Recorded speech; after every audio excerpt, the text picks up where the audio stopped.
Welcome to the Ceph Developer Monthly on APEC friendly hours. So I just pasted the URL containing the topics for the meeting tonight or today, depending where you are. All right. Let me check if Sage is around. Well, I think we can start if we check the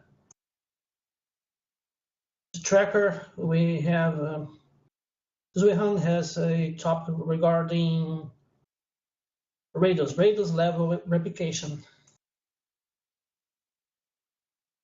Can you start, Zuihan? We are now, right? Can you hear me? Yes, perfectly. Yeah, okay. I'll try to share my screen.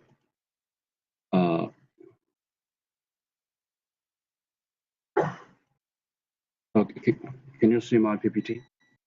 Yes. Okay. In the last month, as CDM, we talked about Rados level replication, and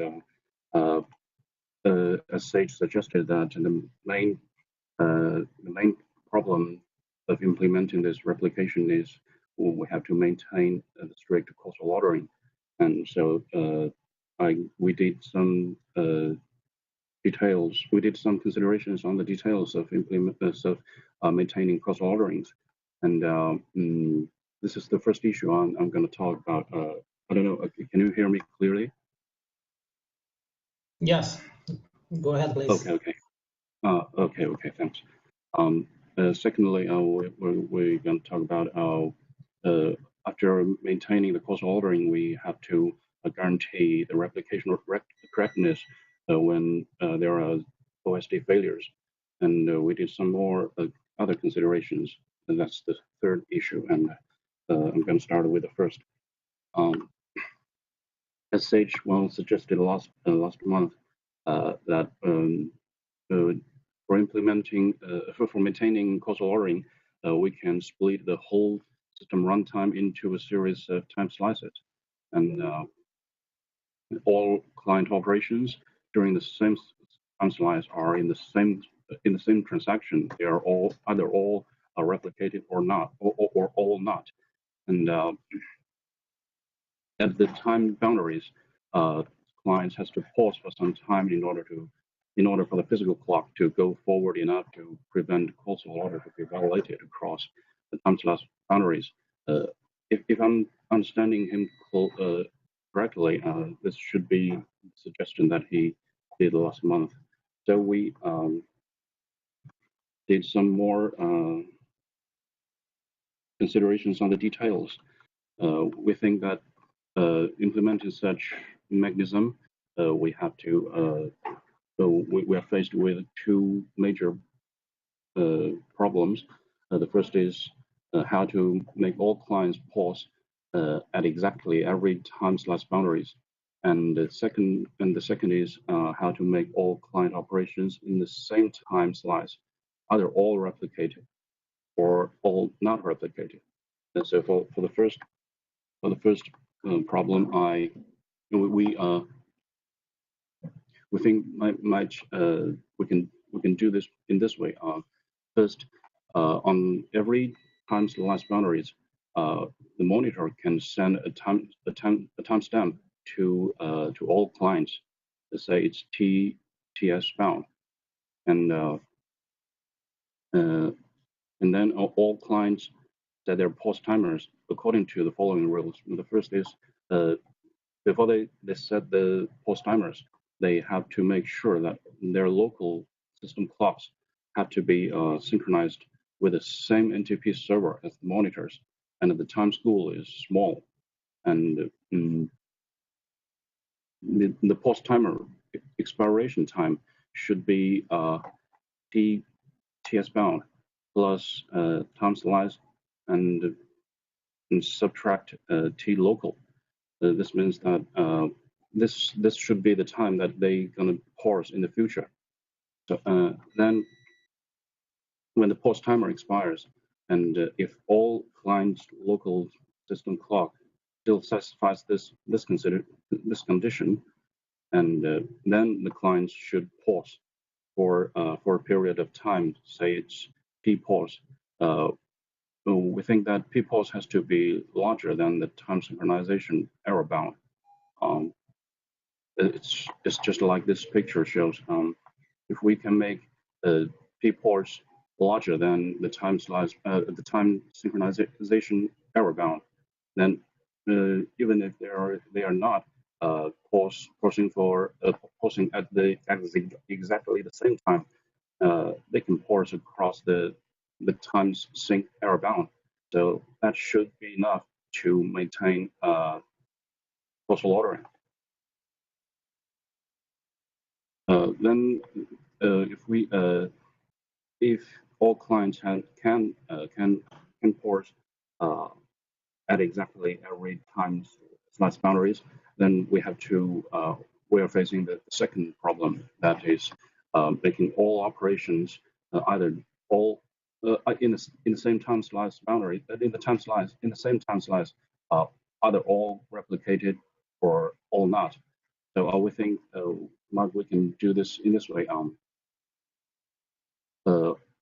First, after for every client, after being paused for p-pause, they have to report to the monitor that of their pausing, and the TS bound that they set this pause according to which they set this pause.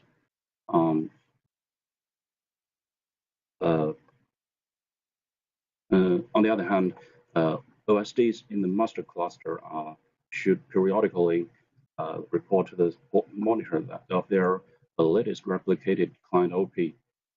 Each client operation is associated with a timestamp. So if all the clients have finished the pauses that they set according to TS bound last, and all OSDs have started to replicate client operations that whose timestamp is later than TS bound last, then the time slice that TS bound last identifies should be able to be replicated. So monitor will send this time span and this time slice boundary and plus time slice to the backup cluster. In the meantime, OSDs in the master class keep replicating client operations to the backup cluster, despite the time slice constraints. They just keep replicating them.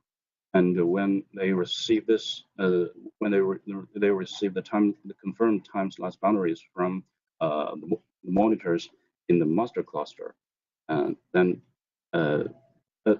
before they receive this time slice boundaries, they just cache the replicating client operations in their local journal, and when they receive this time slice boundary,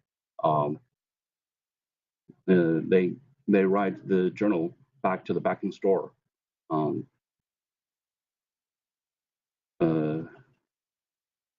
Yeah, it's just like this item. And so put it together, we think maybe we can implement the whole replication mechanism just as this picture shows. First, the monitor send a TS bound to all the clients. Then, after all the clients has paused, they send the TS bound last to the monitor. In the meantime, all OSDs report to the monitor of their latest operations timestamp, and if these TOP latest are all larger than TS bound last plus time slice, and all clients have finished the pausing, and then the monitor send this timestamp to the monitor in the backup cluster, then those monitors should spread this timestamp to OSDs in the backup cluster. And in the meantime, all operations are replicated to the backup cluster continuously. And when this timestamp arrives, the OSDs write the operations back to their backend store, and at this time, the replication of a timestamp of the operations in a particular time slice should be finished. We think if this is right, there are some key points of implementing this mechanism. The first is the expiration time of client's pause timer must not be influenced by time synchronization services like NTP and Crony. By this, we mean that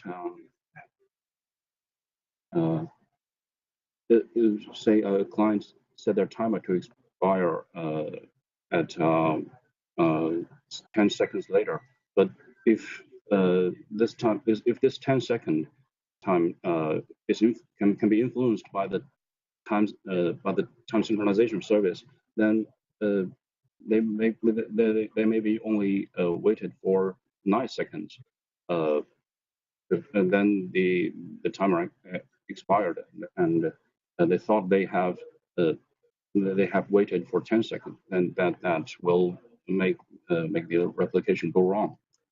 And the second is if one client failed to pause correctly, then this time slice should be merged into the next time slice instead of being replicated. I have a quick question. Quick question about that. Did you consider doing that pause, the same pause that you're proposing, but do it on the OSDs instead of on the client side?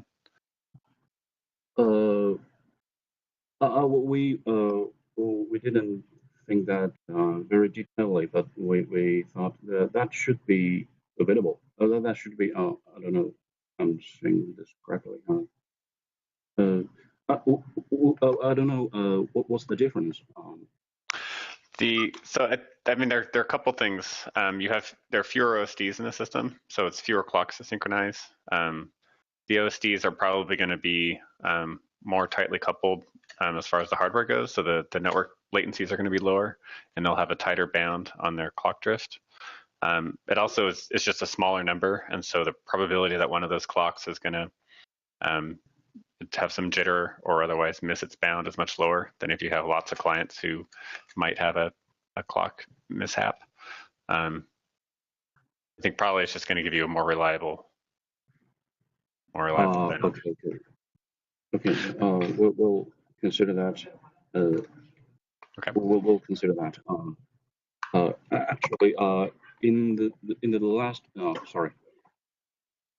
Okay.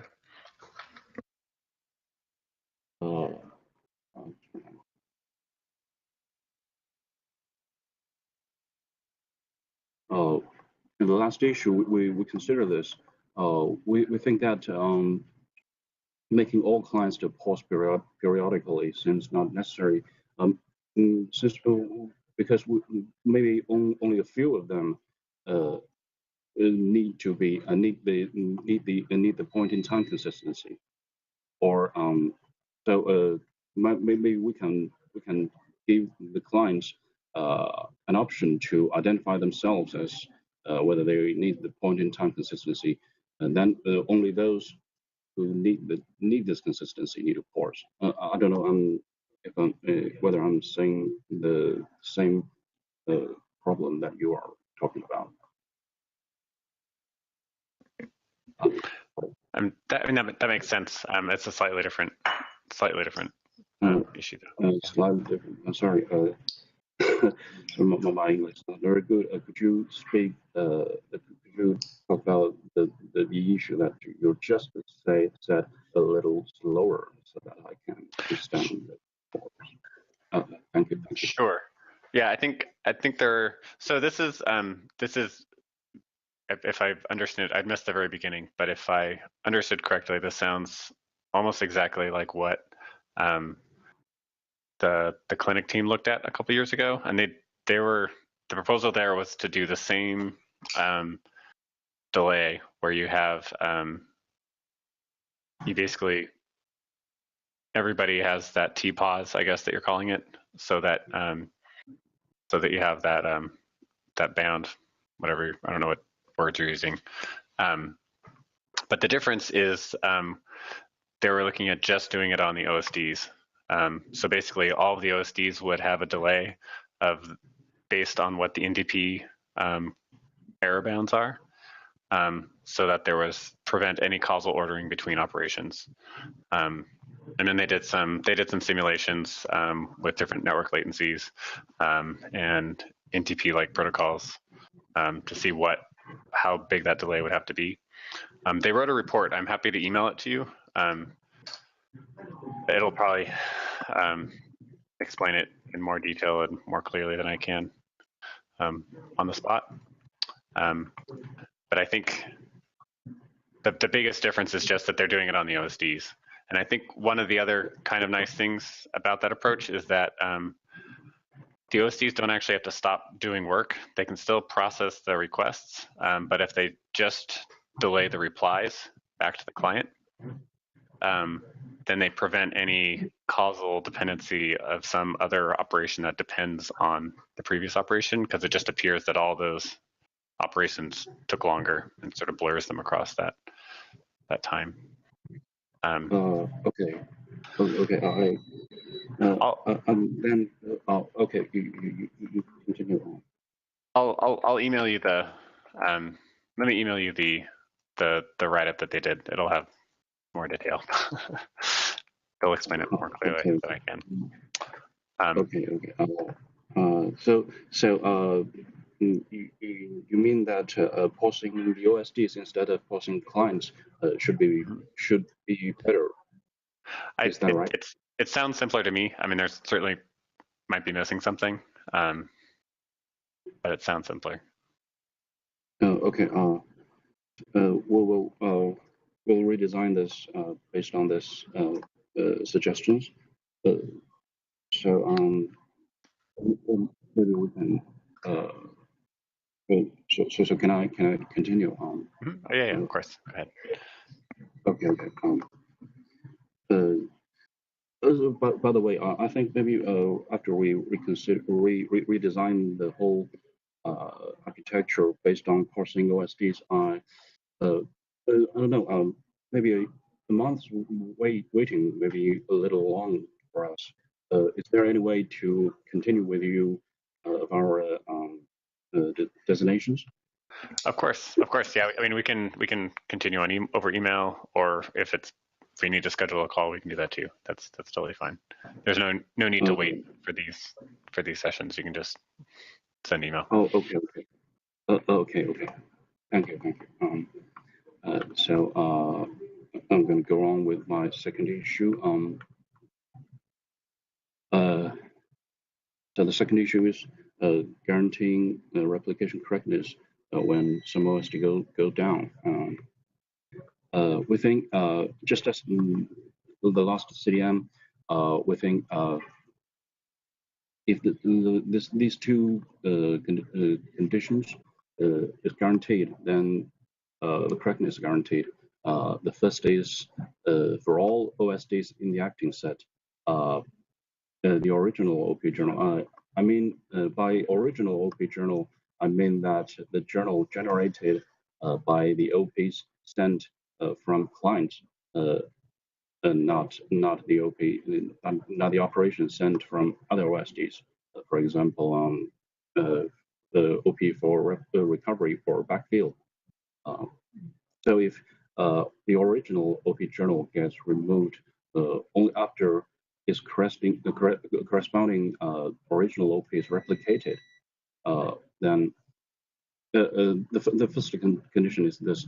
The second is in the recovery and backfill phase, recovery source replicate all journals related to the recovering object before they push in the object. If these two conditions are guaranteed, then we think that the replication correctness of a single object should be guaranteed. I don't know if this is right. Hello. So hi. So can you describe this op journal? Is this modeled after the RBD distributed replication where you have a whole separate copy of all the data, or are you trying to put something inside of the file store journals, or I don't know what. We think that maybe we can mark every original OPs as need to be replicated in the journal. But I think that maybe only need to add a field in the OP structure. I mean, code in the like it's possible for us to overwrite data in the OSD's data store, right? So it might actually be gone by the time you're trying to read it back out, unless you have it persisted somewhere. So I think you basically need to either do a full op data copy, which there's no mechanism for in the OSD, and it'd be really expensive, or else we need to have some kind of snapshotting system that's orthogonal to what we use right now, that lets you store all the time slices you care about. Yeah, I think, I mean, those are the only two options that I can think of. So either some sort of snapshot at this point in time where we make sure we don't override anything that needs to be kind of complicated to learn, or just a complete write log where everything that's written to the PG, there's also just like a journal basically that is written as sort of attached to the PG of every write transaction that's applied. Feels like those are two options. How expensive would that be in BlueStore Sage? I have this hope that we can just keep all the correct blocks around more cheaply. I mean, in principle, all the data path stuff can do copy and write. The key value stuff doesn't. So that would probably just be, yeah, we'd have to do some different way of doing the key value data. But for data, it'll kind of mess with the like the block allocation stuff, because you can't like override any blocks. You keep allocating new stuff, and it'll make it be more fragmented, but it's possible. It's certainly easier to reason about having just a full write journal. But it's like, doubling the write bandwidth, right? You're just writing everything twice. So that's less attractive, obviously. Yeah, I think I get your point. Yeah. I don't know. This is although there are still some pages, but I think this is the whole idea. The details is given in the last time's document. Okay.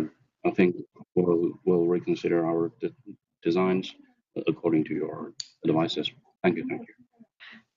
Okay, I'll email the point in time report. I think that this all sounds like we seem to converge on the same basic design. They're just sort of a few key questions that we have to decide. The biggest one, I think, for me is this: whether you have a write journal, which is like very easy to reason about and probably easier to implement, but much less efficient, or whether you have some sort of snapshotting, so that you know that when you have one of these point in time checkpoints, you'll be able to read everything at that point in time to be replicated. And that's probably more efficient, but more complicated because it has to do copy and write everywhere else. I don't know. Anyway, yeah. Yep.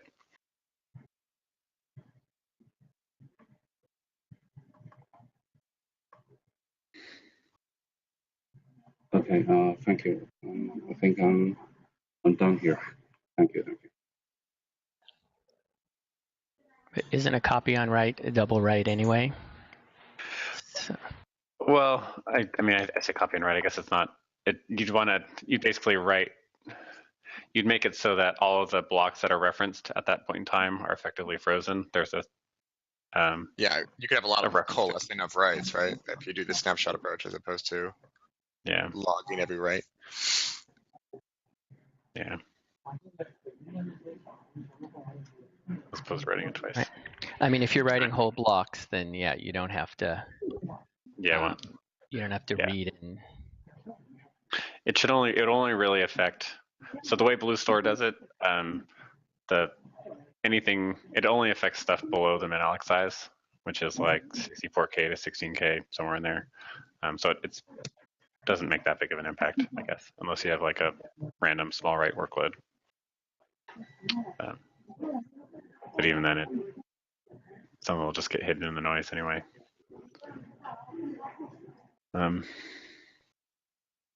Yeah. Okay. Okay. I think we can continue. I'm done. Thank you. Awesome. Thanks for. Go ahead, Sage. Yep. No, I was just gonna say thanks for sharing. And I'll send an email with the point in time stuff. And see how that relates, and then we can follow up on the list from there. Oh, thank you. That would be very, very grateful. Thank you. Cool. Thank you.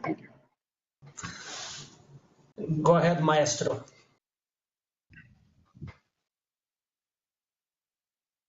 What's next? Is it Tushar? And Yuan. Yeah, Yuan. So. Yeah. Hi everyone. Yeah. Let me share my screen here. Yeah.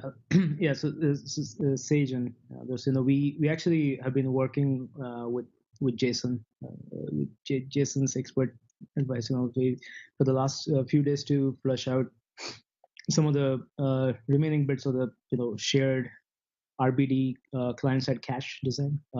And so I'll let Yuan cover it, and I'll jump in as needed. Okay. So can you guys see my screen here?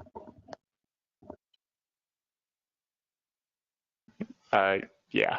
Is it just me, or is it like a small square and a big black box? It's a very vertical screen, so I think it looks became like under. Oh, I see. So. Yeah. It's not just you. Oh, okay. Let me try to.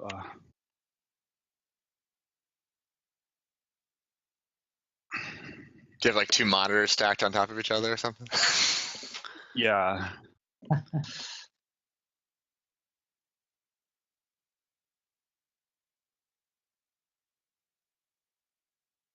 When it first appeared on the screen, it seemed to be the right size. So I don't know whether that helps or not. That's better. Yeah, that's. Okay. Okay. So actually, since last CDM, I mean August CDM, we have some updates on the general architecture, and also we have some new design for the cache consistency. So here's the general architecture. Basically, we have three components here.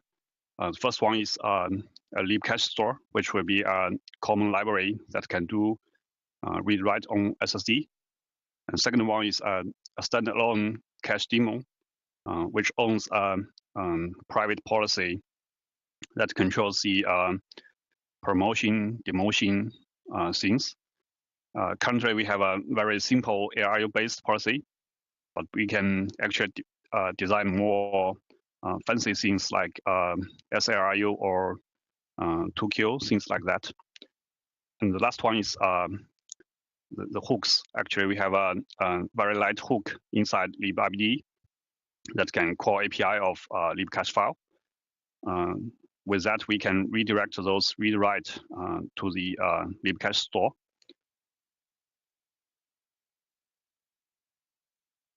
Okay, so initially we have a PR opened 16788. In that PR, we have a generic persistent cache store implemented. It's actually a sparse file-based cache, and we also provide some sync interface for simplicity. And also, we have a very generic read-only caching framework. So we do cache promotion on reads, and on writes, we just do cache invalidation. And also, all of the write requests will go to Rados directory. And there's some missing features in that PR. Currently, we only have a very happy data path. All of the shared cache, I mean, for the parent image cache, are promoted on the opening of first child. So the missing things we have to design and promote on-demand mechanism to make sure the cache is only stored with what we needed. And also we are missing a configurable policy to control the promotion demotion behaviors. Okay, so this is the initial results.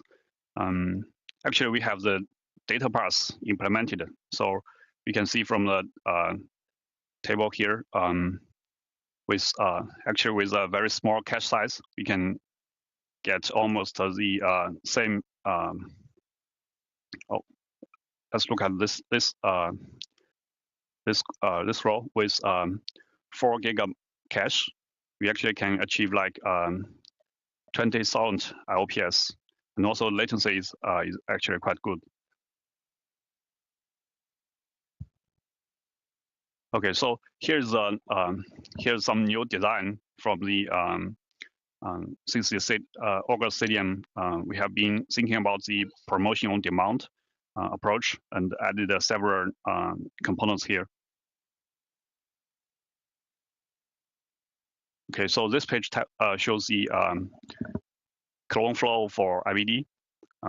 Usually we have a parent image, and then we create a protected snapshot. And then based on that protected snapshot, we create several cloned images. And actually, the image content we are sharing here is the protected snapshot. Okay.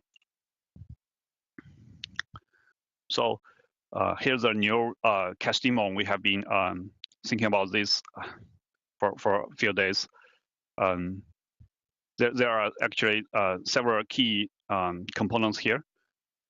The general idea is all of the read-only blocks from the protected snapshot are cached in a shared area on the compute nodes. For example, we have a NVMe SSD mounted to some folder, and then we store those shared contents to that folder. And on each compute node, there will be a cache daemon to control the shared cache state. For example, if one RBD instance want to read from some specific offset, it just queries that cache daemon with an IPC mechanism, and cache daemon will tell if it is there. If the cache is already there, then the RBD instance will try to acquire some read log, and then just open that file and read the contents. We have a detailed read flow in the following slides. So currently, we have a shared memory-based IPC. We kind of thinking, think if we use a socket-based IPC, the performance might get hurt. So we are actually using a shared memory-based IPC here. And when you were thinking about the socket option, were you concerned about data copies, or were you assuming that you would use something like send file or splice? No, actually, all the data paths are not included in the IPC. I'm just worrying about the you have to make the connection, and then at least you have a local domain socket hoop. Mm-hmm. I'm not sure if the latency will be very big. Okay. So yeah, I don't know. Yeah, I mean, I think at the end of the day, it depends if you can actually come up with a data structure that fits in shared memory that is safe from crashes. Yeah. Or for concurrent modifications, because the cache daemon is going to be adding and moving things. So even if you did something with like independent mailboxes between each RBD instance and the cache daemon, you'd still have to have some way that basically ping and prod each other, saying, "Hey, I put something there in the mailbox," or whatever, and that would involve a lock realistically, which crashed having it locked, and all sorts of things. But at least it'd be, I guess, a private lock that when that instance goes away, it comes back and reestablishes brand new mailboxes and things like that. But yeah, I don't think it's unsurmountable. I think it's potentially challenging. The messages that are going to go on the IPC are going to be very small, saying, I'm touching this data block, or is the data path going through that also, or is the data path separate, like going directly to files or something? The goal is to get it basically going directly to the files, like so what was this being called, like the lib cache store or whatever. It would. I think the only messages you would need to go to would be basically saying like, hey, by the way, ping it, saying like, hey, like make sure that you're marking this in your policy as like a hot object or whatever, and then also at some point the daemon says, no, I don't have it, or we got to promote it. Here's where to write it to or whatever. Go ahead and do it. Type of thing. But that would just be, I imagine, a straight file. Like, oh, go create a file, right? Take a lock on it, a write lock on it, and write the data and release it. Yeah, I see. I think I can have a try with local socket to test the latency. Okay, so we also have a so currently we are trying to do a stateless cache daemon here.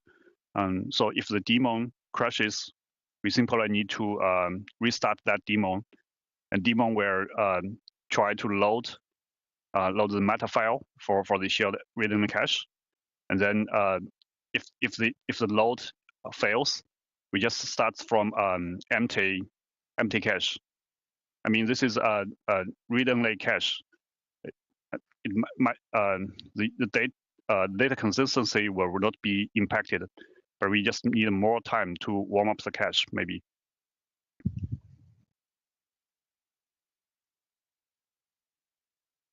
Okay, so here's some details for the promotion, demotion, and read-write. So, for example, if there's a read request from RBD1, and then it just try to look up in the call cache mapping. Basically, this will be a copy of the object map, which can tell if the read content is on the call part, or we're safe to read from the parent image cache. Yeah, I mean, specifically not a copy of it. Like by the time that the parent image gets the read request, it would have already figured out that the clone image doesn't have a copy of it. Okay, so you mean we can directly reuse that data structure from librd? But by the time, you don't even have to read it. The cache doesn't have to care about it because it's at a, because if you imagine the images, you have a parent image and they can form a chain of clones. Okay. So the read and write requests are issued from the, let's say, QEMU against the clone image. The clone image is what does the, and when I say image, in memory, I'm talking about the librd image context. Yeah. If the clone, the lowest level in the chain, determines that, hey, my object map says I don't have this data, associated with me, it automatically then reissues that read request to the next parent in the chain, and so on and so forth up the chain until some parent can satisfy that request.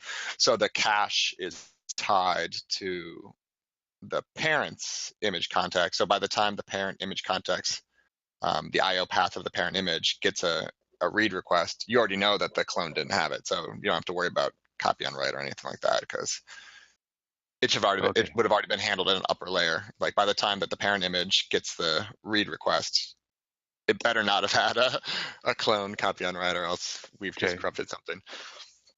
So it's just simpler, right? So like by the time you get a read request, you just see what the cache path has to do is just say, is this data already cached? If so, read it. If not, just do I have to promote the entire block or whatever, the entire object? Is the policy telling me to read the full 4 megabytes or whatever?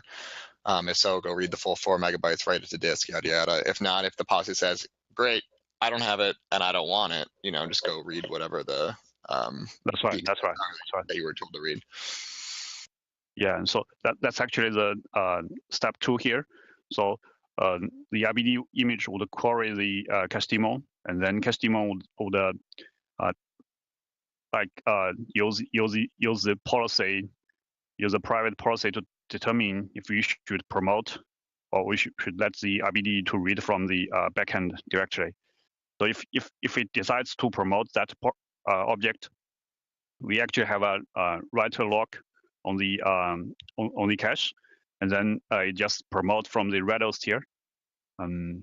Currently, we have a very small optimization here. So when you're doing promoting, we can actually configure the promotion unit. For example, we can promote only 8K for that single request. But for RGW caching, we just promote the 4 object here. And when the promotion is done, we just simply notify the image to read it, maybe a callback.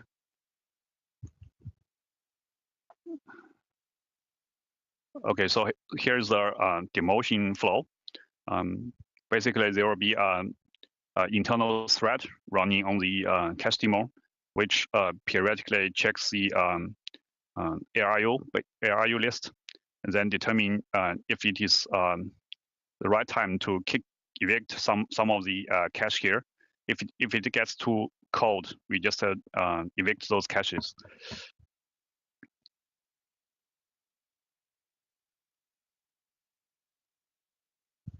Okay, so here's the IO flow for read.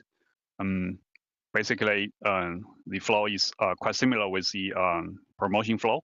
RBD image would look up in the table first, and then try to query the cache daemon. And if the cache is already in the shared folder, we just acquire some read lock on that cache, and then check metadata, and then read from the. If it is already there, then we can read from the shared cache. If the first lookup says if the cache is actually on call paths, we can read from the Rados directly.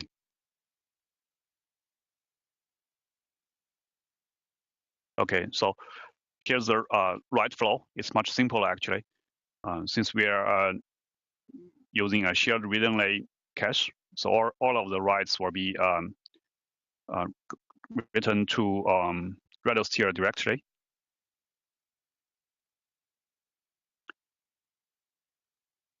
Okay, so here's some issues and corner cases we have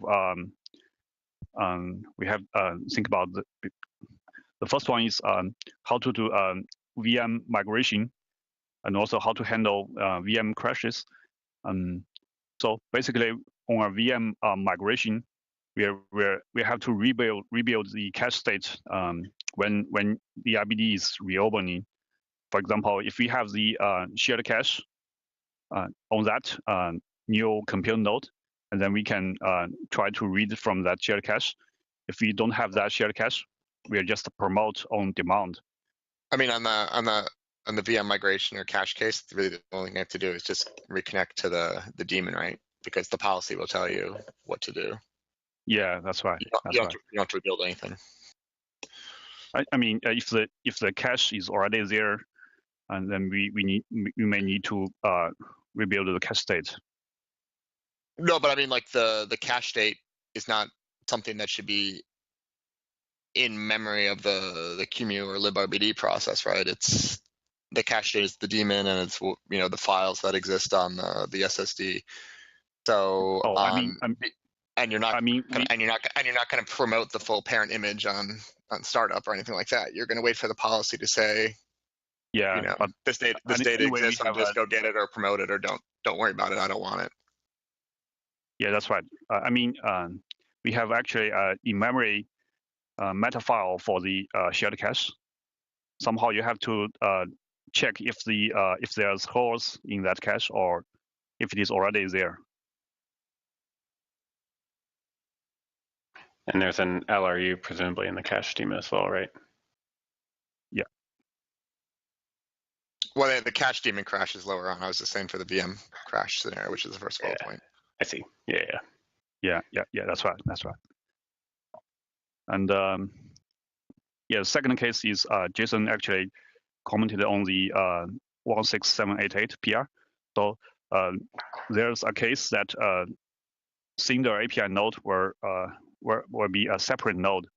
So there's a case some RBDs will be removed from the remote node.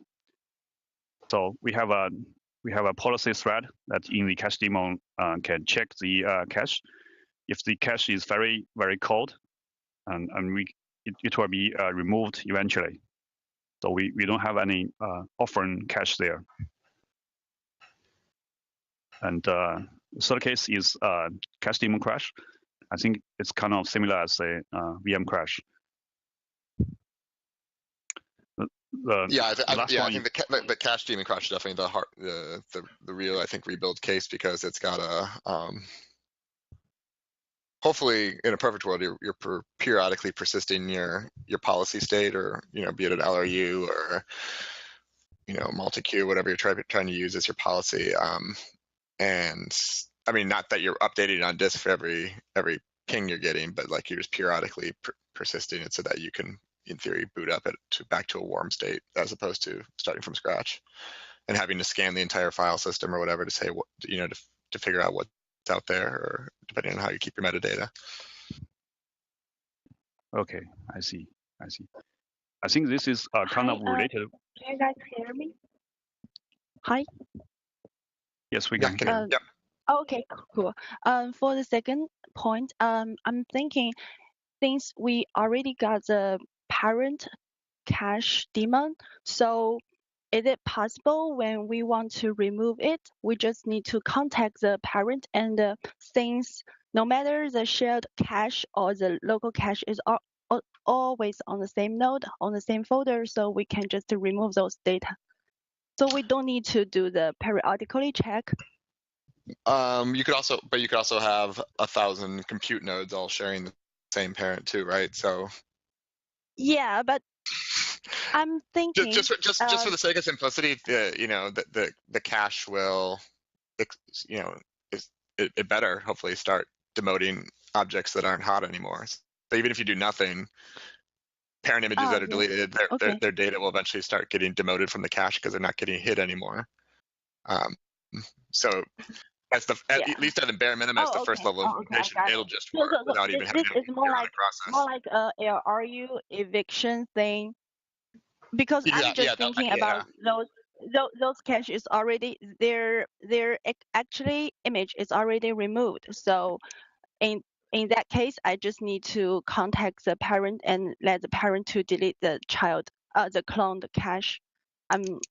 So another thing we need to do is to just remove those low hit ratio cache in the ARRU eviction. So there's different operation in different phase. I mean, one is when the image still exists. Another is when the image is already removed. Yeah, but they're both they're both demotion events, right? Where they get kicked out of the cache. Yeah, sure. Okay, I see. Thank you. At a high level. Okay, I think the last one is more difficult because there's a case that there may be some errors on the file system or on the SSD. So currently we don't have any mechanism to check those integrity of those files. We simply rely on the file system to do the check. That means if there's some error happen when on read, we simply ignore that and reissue a read from Rados. And I'm not sure if there's a very efficient way to do integrity check or something like that. Yeah, I mean you're gonna have to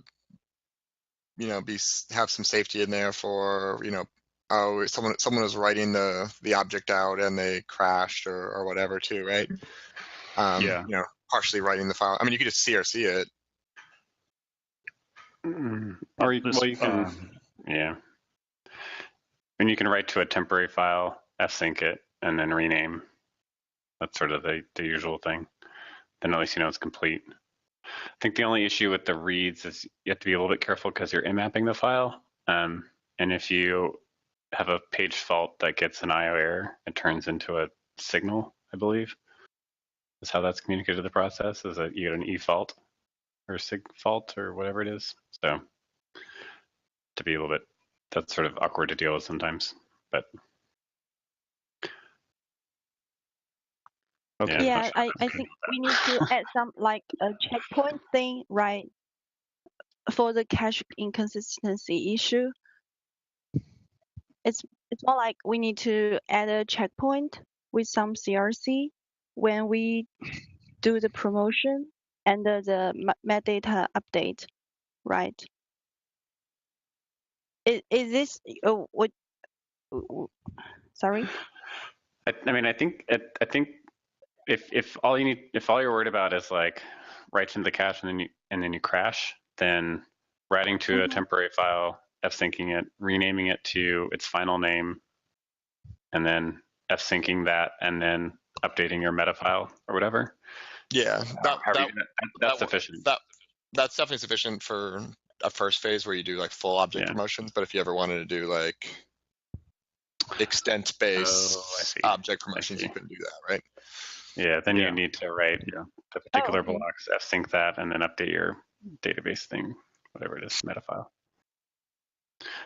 If you're doing mmap is like going to be I think that's going to be the most efficient way as far as like avoiding memory copies and so on, because everyone will be sharing the same pages. But if there's a media fault, it's also the most awkward. You'll get a signal and things will just crash. For the demotion eviction process though, so I mean you'll have to have like you have to take a file lock, right? I guess the person that's doing the eviction would have to try to get a writer lock on it, because they won't be able to release the reader lock until after all the buffer lists are finally like freed all the whatever's. I mean, you have all these processes that have the file open and are mapping it. If you can unlink it, and then if you poke them over the socket that says, by the way, this object got evicted, or even don't, I mean, they can just eventually they'll stop. Yeah, they'll eventually let go of it. Yeah, all right. Yeah, let the operating system handle it. So do you guys had any suggestion here since we already use the mmap?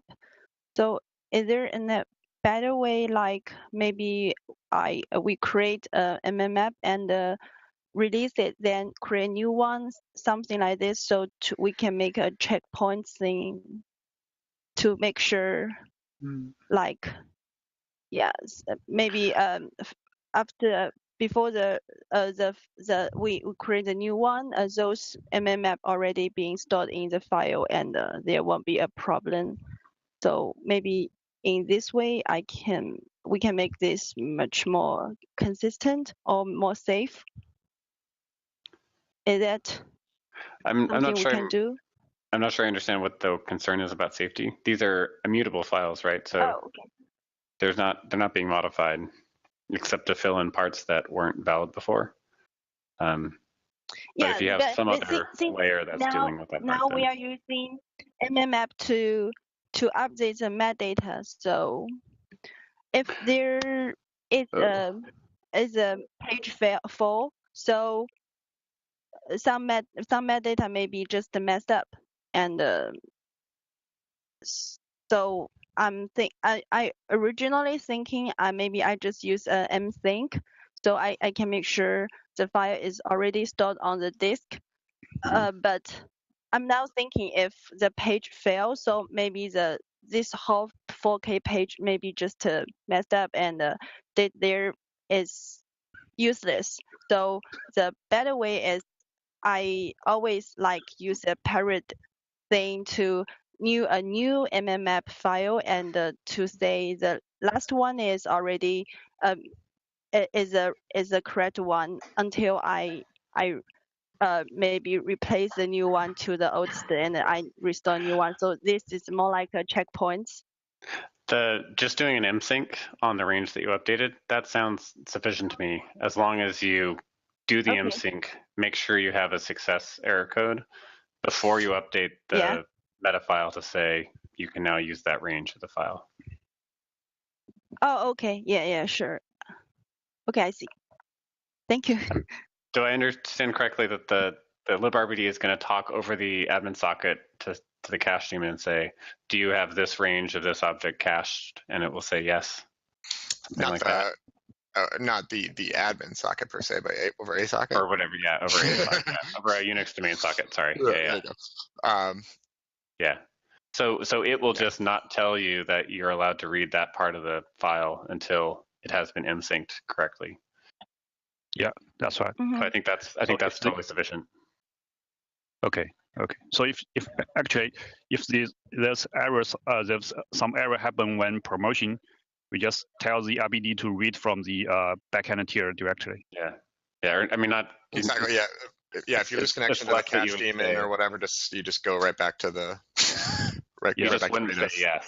You just wouldn't say I have it cached. You would say I don't have it cached. Okay. Because you didn't successfully cache it. Okay, I see. Okay, so actually we don't have much updates for the Rados gateway here. So I think that's all for the updates. So Tusha, do you have any more comments for this? No, I think you and Shandy covered it pretty well, and of course Jason. So the only thing is basically on the right, basically a copy on the right. Did you already mention that we will use the object map feature, and so there'll be an assumption that we'll need object map and it's dependable. So like I said, by the time that the actual cache interface gets the read requests, you are 100% guaranteed that requested extent was not a copy on write, like a copy up to the clone. So it's safe to read from the parent. Okay. Like the IO path will not allow a read request to go down to the parent if it already exists on the clone, because that would just corrupt data.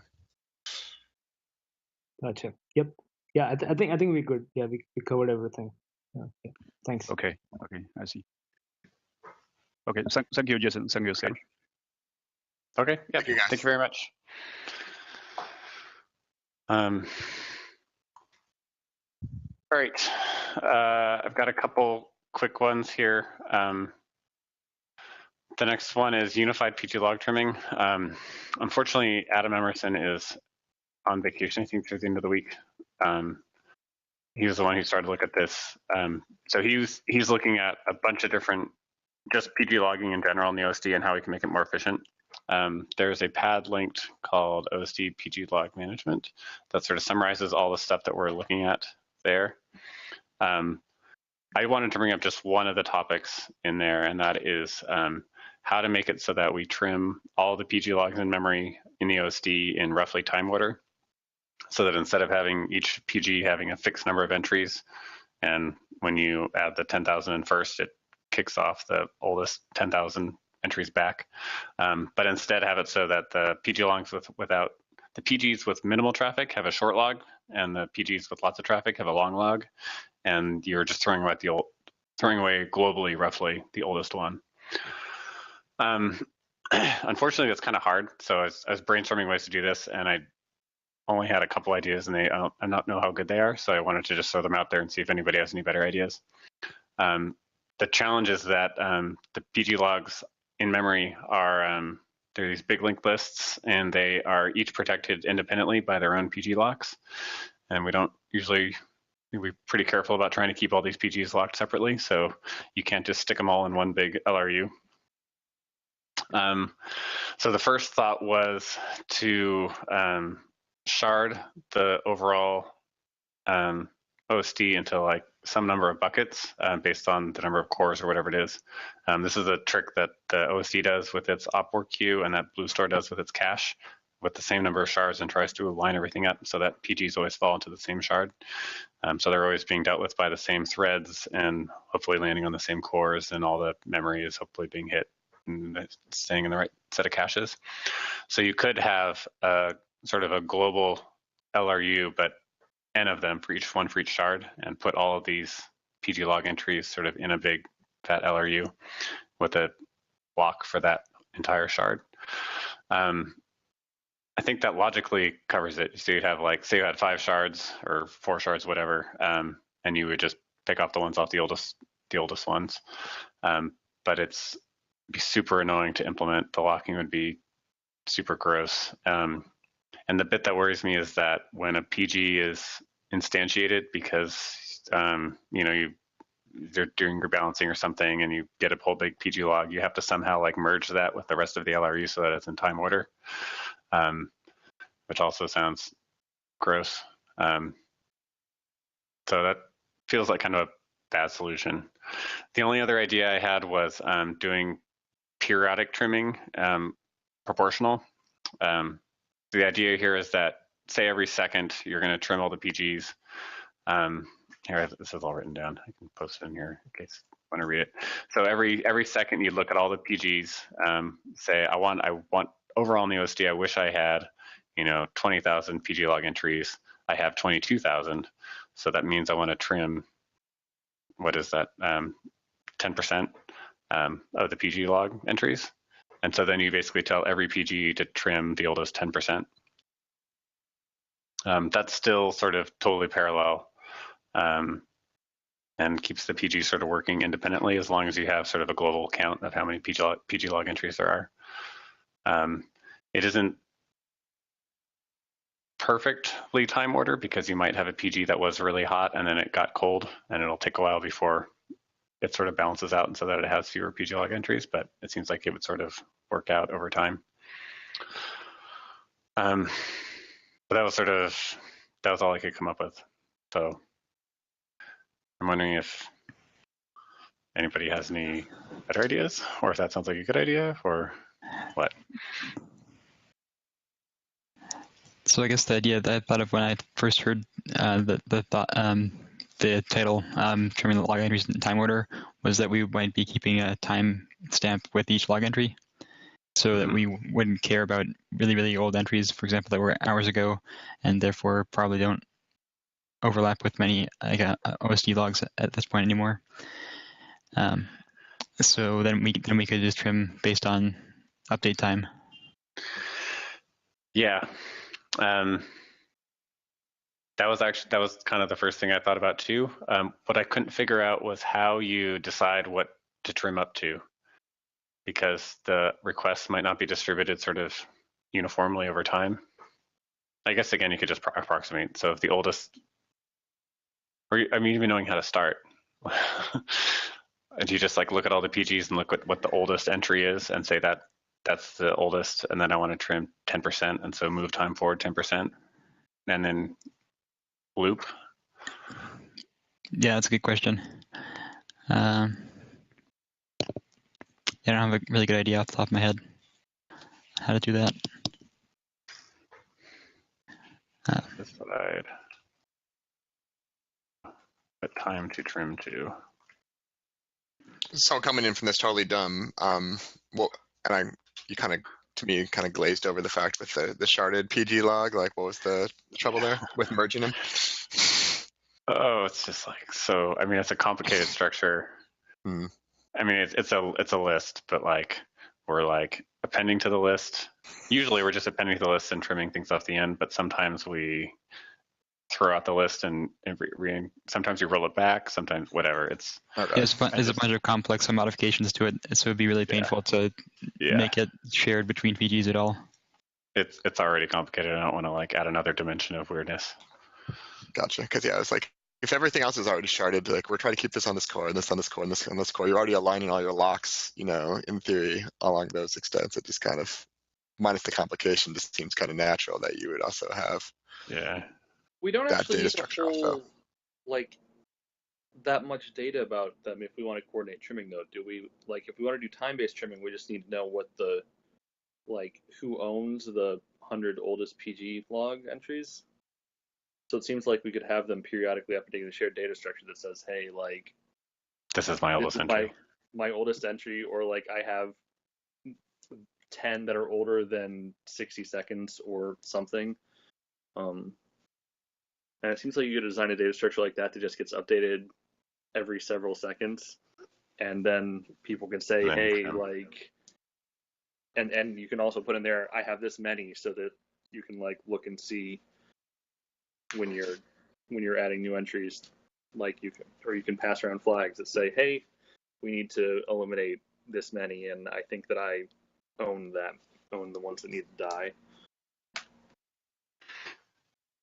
So they could just take a global lock and register themselves with their oldest entry and which PG they are and how many log entries they'd have. They do that every second. That would tell you. Or I'm not sure if, I mean, yeah, there are a couple different ways you go about it. It might also be like, these are my 5 oldest entries, or, you know, I just added 10 PG logs, and so we like collectively need to remove that many, and I bid this many on this timestamp. And then during that round, then the other PGs can be like, yep, well, I trimmed this many then. And I'm just trying to think.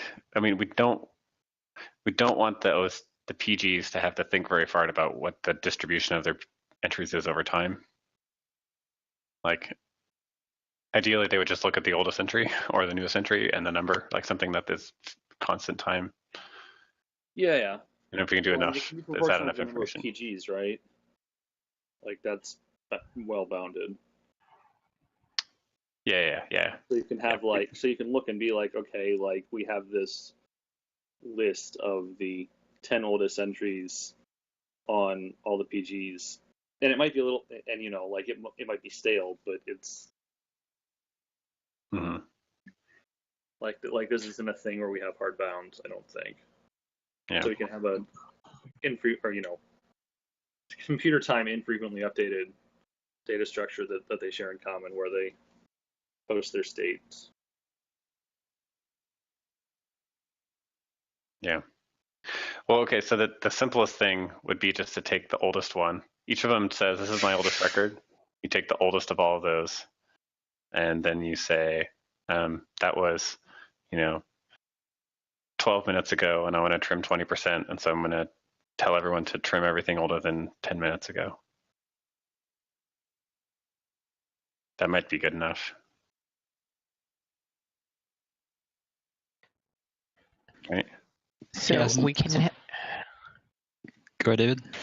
I guess I was thinking like, why aren't there two modes? One mode is just where when you're adding stuff to the front, you'll trim stuff that's beyond the time that we're allowing. And that just always happens. And then you only have to do this extra trimming if there's so much activity within our time window that we're now like going to exceed our memory limits, right? I mean, that's pretty much what you're mostly talking about. Yeah, I guess that would be sort of a different. So you could basically just estimate what the write request rate is for the OSD, and say that means that if I want 10,000 records, then that's 90 seconds of ops, and then you just say that's the time horizon. That might be even easier.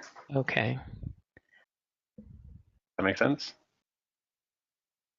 Right. Well, yeah. No, that makes sense. I was sort of thinking that you had some parameter that says we try to keep 10 minutes, or I don't know what you were thinking, but some amount. And that's sort of like your first thing that you maintain. Now, you only need to worry beyond that if now you aren't going to have enough room, or if you start to now not start using too much memory, right? I think the sort of unstated goal of this, which I probably should have stated, was that it would be a memory budget. We would just say, I want to devote this much memory to PG logs. And so whatever I can fit in that budget. Okay, so you don't mind, yeah. Okay, so you're willing to fill that budget even if there's been very little activity and there's lots of old stuff. Yeah, I mean, maybe that's stupid. Maybe there's no point in keeping them around if it's beyond 2 minutes or whatever it is. No, there isn't, because there isn't if the PGs are degraded, actually. Right. Right. Yeah, that's why we have to. That's why we have the larger limit for degraded PGs right now. But when they're clean, then you don't care about longer PG logs entries because you're not having, except for the dupops, which are much smaller in memory. Is the plan that the new dupop stuff is going to stick around and be the thing that we use for dupop detection, and we'll just separate it from PG log? Yeah, I think it makes sense to keep that as it is currently. It might be like possible ways to optimize it further, but it's already much smaller than a log entry by itself. Yeah, and we've also discussed in the past like keeping PG logs on disk a lot longer than we keep them in memory, and the dupops are an easy way to do that. Yeah, although yeah. Well, it means that when we get into degraded states, we don't just blow up memory forever and ever as we make modifications. Right. So the motivating idea here was that we would have some amount of memory that we decide that we're going to devote to this. We have a budget so that we don't, blow out memory. And then if we're degraded, then we would basically say we would steal memory from the BlueStar cache. So it'd say, BlueStar, use less memory for your cache so that I can use it for PG logs, so that when whatever OSD comes back up, I don't have to do a backfill. That was the dream. But I think that all feeds back into the same problem. Like maybe it's what we're talking about, but you sort of have two horizons. Like if it's a clean PG, then you keep 10 entries, and that's all you need. Whatever the in-flight entries are, last complete on disk or whatever, and then you just throw them out. Like there's really no point in keeping them at all. But as soon as you have a degraded PG, then you estimate what the request rate is, and how many are going to fit in your budget, and then you just project back in time 60 seconds, and then PG's trim based on that time horizon. I think that the PG log entries already have a local M time in there, so the data is there. It's just a matter of adding the control, the trimming logic. Yeah, I think that could make a lot of sense, especially now that we have the dupe entries to keep around for dupe detection. Mm-hmm. This will, so the again, yeah, okay. So the one of the reasons why I was excited about this direction in general was that I was thinking that if the PG log entry, all the appends are obviously all sort of going in time order, this big sequence of keys. And then the deletes, if the deletes were also coordinated, then that would be a workload that would be easier for the backend to handle. In reality, most of the PGs are not going to be degraded, and so the inserts and the deletes are going to be like separated by a second, less than a second, in which case they're probably not even going to drop out of the RocksDB wall write buffer at all, right? That's probably going to just like cut out a ton of work that we were throwing at the RocksDB. It's really only the degraded PGs that need to be sort of landing in level 0 and level 1. Yeah, I suppose so. I guess the dupe entries might still have like some space there, but that's much smaller still. Yeah. Okay. And we could trim older dupe entries too, based on like being older than 5 minutes or something like that. Assuming that the client replay isn't going to be super interrupted and slow. Yeah, why if it's degraded, do you still have some sort of time horizon? I mean, you'd want to use as much memory as you could, as long as you could, and then once you get past that, well, there's no. Right, but they're going to be n of them. That's the thing. So assume there are 10 degraded PGs. They have different write rates, and so we want to trim. We want the time horizon to be whatever it is, like 13.5 minutes. But it's going to be different lengths of log for those different PGs. Right. Well, why not just, if you're not, use just the amount of space, not the time, to get an estimate of how much space. Use the actual space. Because for any given PG, I add a new entry and I have to kick out an old one, or whatever I'm doing my trimming. I don't know how many entries to kick out, because you don't know what proportion of the total space you're consuming. Well, when you're degraded, don't you not want to kick out anything? Eventually, there's still a memory budget. There's still a memory budget. We still don't want to exceed 100 megs. Right. So you add until you get 100 megs. So say our 100 megs is full. There's still equivalent problems though, David, because we need to coordinate that usage across the different PG threads. PGs, yeah. Okay. Yeah, I guess I'm just not clear on why time really matters if you just want to care about memory. Just because keep your memory calculations, and because it's better to have half as many entries on the PG that's having half as much traffic, so that they both have 10 minutes, instead of having one of them have 5 minutes of history and the other one have 20 minutes of history. Okay. And in order to do it that way, in order for the PG to know that it has a short log and the other one has a long log, you have to like do it based on time, basically. But I think your original suggestion is like actually the simplest. All right. I'm not sure that was my suggestion, but okay. Well, that was your interpretation of what I said, which was fine. Yeah. Well, picking the time horizon makes the trimming really simple. I guess so. It's a matter of figuring out what the time horizon is. Okay. That works for me. Anything else on that? Or should we go to the next thing? All right, the next topic is the dedupe. I just wanted to give everyone an update about this. Myung Won at SK has been working on this pretty extensively, off and on, mixing with a couple other things over the past, like, I don't know how long it's been, 9 months or a year. And I just wanted to make sure everyone sort of knew what he was working on and what the architecture was. I tried to summarize the current status in the dedupe pad. So the short version is stuff that's done already and actually was merged for Luminous, is that Rados has a redirect concept now, where in the base tier, in the object info T, there's a flag that says there's a manifest on the object info. And there are a couple different types of manifests. The simplest one that's implemented right now is that it's a redirect. So the object info T just has the object name of some other object in some other pool, which basically just means that this object is stored over there. And so if there's a read that comes in on that object, it proxies the read using all the same read proxying code that the cache sharing uses.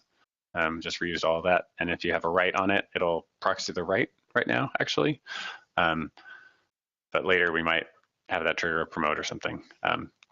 But so the redirect manifest types are there already. They're Rados operations to set manifests and to get manifests. They're Rados CLI commands even to do it, I believe. They're tests, the test Rados, Ceph test Rados model thing is setting these and thrashing these, and it's mixed in with all their stuff. It's been in there for a while. So that's all there. So the basic idea for applying this to dedupe is that instead of having that manifest just be a simple pointer for the entire object being somewhere else, it would instead be a chunked manifest that says this beginning part of the object is stored over in this object, and the second chunk is over in that object for all the different bits that the object is deduped and chunked into. And then those chunks would be stored in a content addressable pool elsewhere. So that's the basic idea. There's a pull request with some of the chunked manifest infrastructure that's in flight. So it's all sort of being proposed. And then, and that pull request does the read handling. So if you get a read on a chunked object, it'll sort of break it into lots of little reads that get sent to the backend objects and then reassemble the result. And writes would simply trigger a promote. So just pull the object back into that base tier and it turned back into a regular object. And then life would proceed as before. That's sort of the current bit that he's working on. Sort of next steps beyond that would be, eventually, obviously, there needs to be an agent that will look at objects that are in the pool, break them into pieces, write those pieces into the backend content addressable pool, and rewrite the objects with those chunked manifests. And then the content addressable pool, the objects would be reference counted. So there are a couple sort of basic ideas so far. The first one is that since we don't have multi-object transactions in Rados, the ordering of operations would be so that if there's some intermediate failure in any of these operations, the failure mode would be a leak. You'd leak a reference to an object as opposed to like pointing to something that doesn't exist. So for example, when you're adding a pointer to an object in the cast pool, you would first increment the reference count, and then after that's exceeded, then you would set a pointer to that. And when you delete, you would remove the reference, and only after that would you decrement the reference count. And that might just be good enough. Like failures are rare enough that it doesn't matter if you link like 0.00001% of things when OSDs restart. But the idea was to also make it so that those, instead of having a pure reference count that's just a number on the objects, you could have back pointers.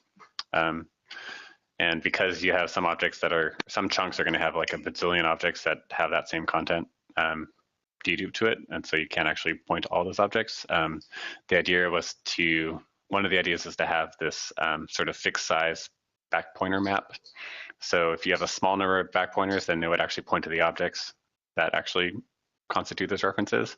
But if you had lots of references, then it would the resolution of those back pointers would get more and more coarse.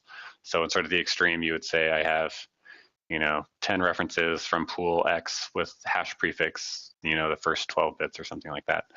So if you were to ever do a scrub, you could conceivably go enumerate all those objects and try to match them up. But the more popular an object is, sort of the less precise those back pointers are. And correspondingly, the less likely it is that you're ever going to delete it anyway, and so the less it matters if you leak a reference. So yeah, that's the idea. Any questions on the sort of the basic architecture?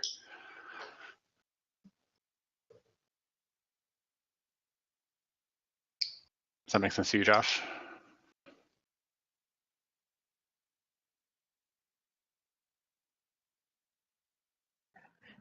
I like it. Yeah. I thought dedupe was like, this is impossible. Yeah. Yeah, I like it. I like it more as time goes on.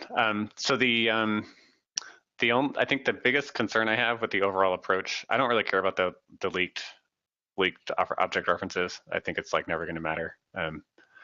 Like if you went and deleted every single object, then you'd have some bits left over, but like nobody's ever going to do that, so who cares? The only thing that worries me is that we need to make the chunks that get stored in the backend pool big enough that the like metadata overhead is manageable, so that the overhead of it being a distinct object with the blue store metadata associated with it and so on, and also so that if you have a 4 meg object that's deduped into like 100 pieces, when you read that 4 megs, it turns into 100 different IOs. So the bigger those chunks are, the less gross your like IO pattern is going to get on reads. So you want chunks as big as possible, but the bigger they are, the harder it is to actually get a good dedupe ratio. So it all really comes down to like, how are you doing the chunking, and what is the workload? Is it actually dedupable? So this is where it's really exciting that we acquired Permabit, who's been doing this for like 14 years or something like that. The good news is that they have a bunch of code that does like Rebin fingerprinting chunking, so that looks at the content and tries to pick chunking boundaries and so on. And there are other things you can do too. You can do content-based chunking. You can also have like bits of code that actually look at the content of the object and recognize patterns, like it might recognize as a tar file and chunk at the file boundaries, for example, which is kind of cool. These are all additional gravy, I guess you can like add in to make it smarter over time. Obviously, we'd start out with the simplest thing.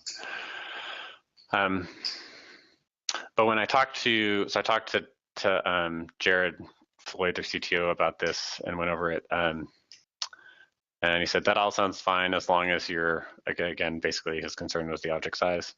But he proposed an alternative architecture that's sort of less ambitious, but possibly safer if it actually works. So the idea there is you could take their existing content addressable dedupe block device. It's a DM device that does dedupe on 4K chunks. Every chunk is treated independently and deduped. And it's all done in device mapper, and it's all fast and smart.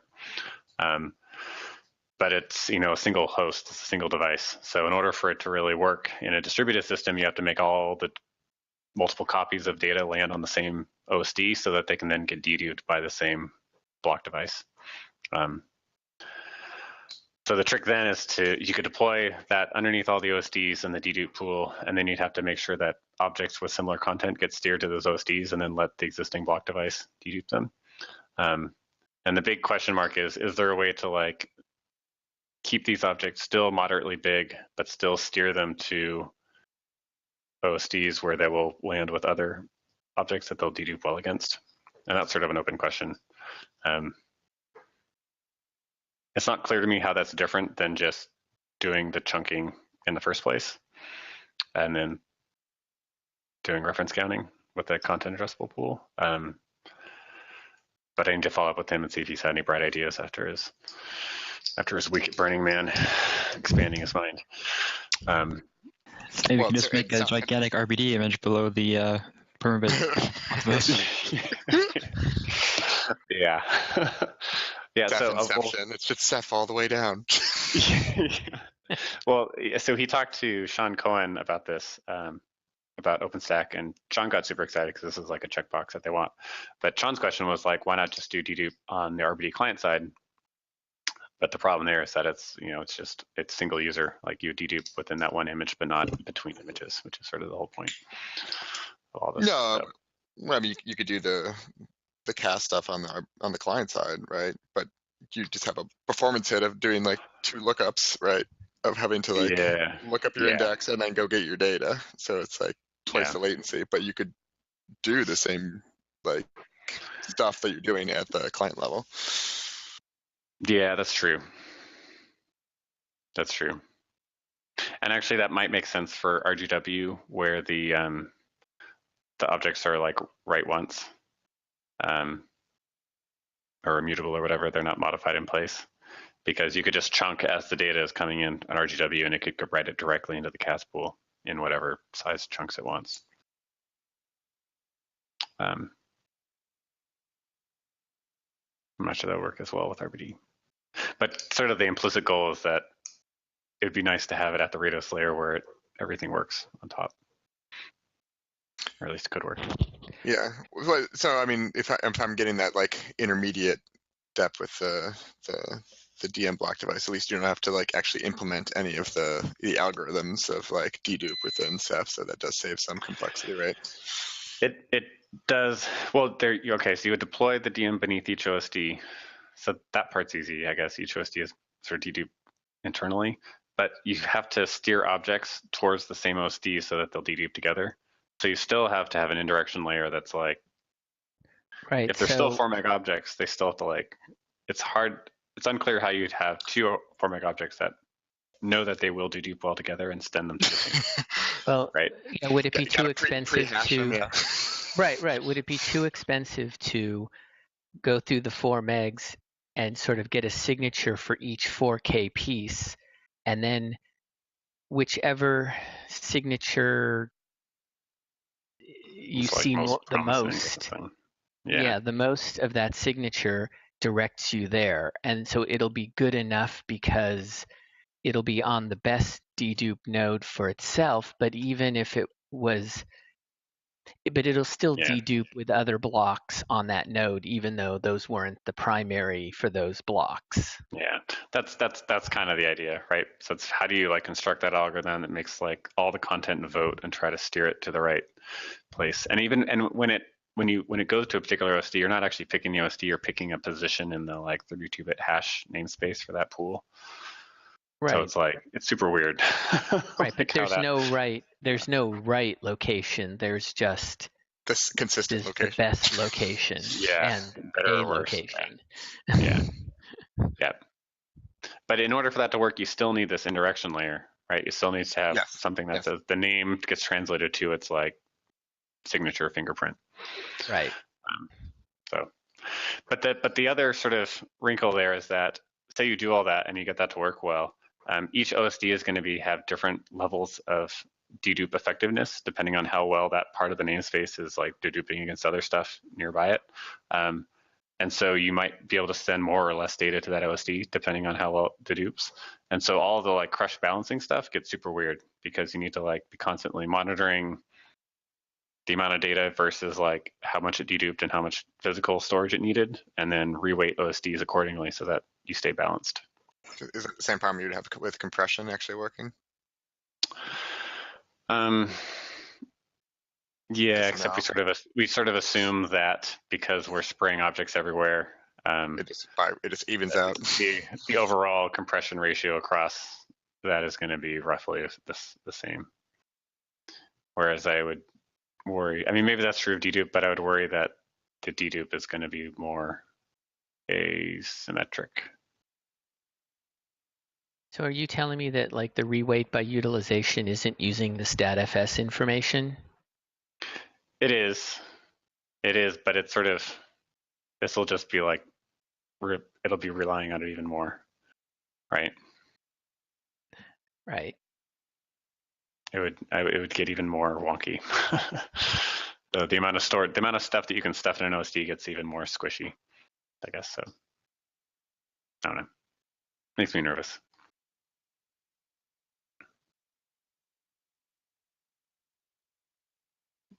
I guess I like the original architecture much better, but I want to make sure I'm giving the alternative proposal a fair shake.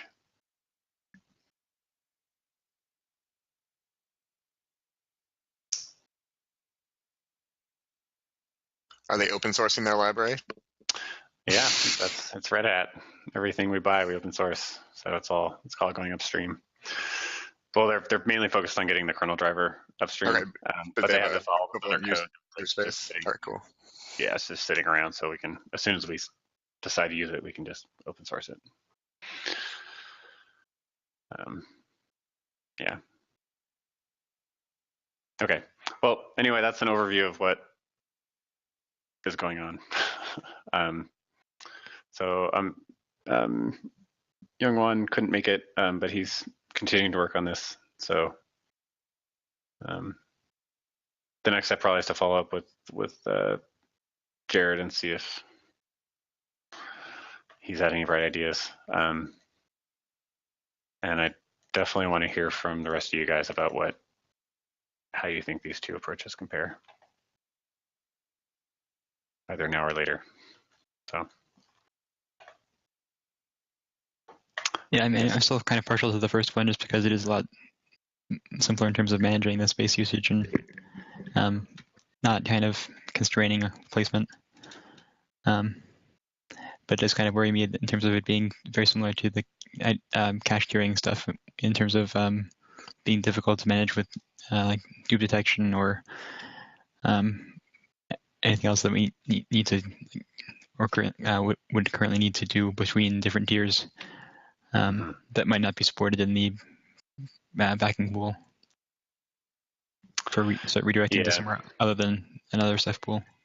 Yeah, I think the saving grace here maybe is that when you're deduping something, you're doing it because it's cold, and it feels like there's sort of this implicit understanding that it's going to be slow.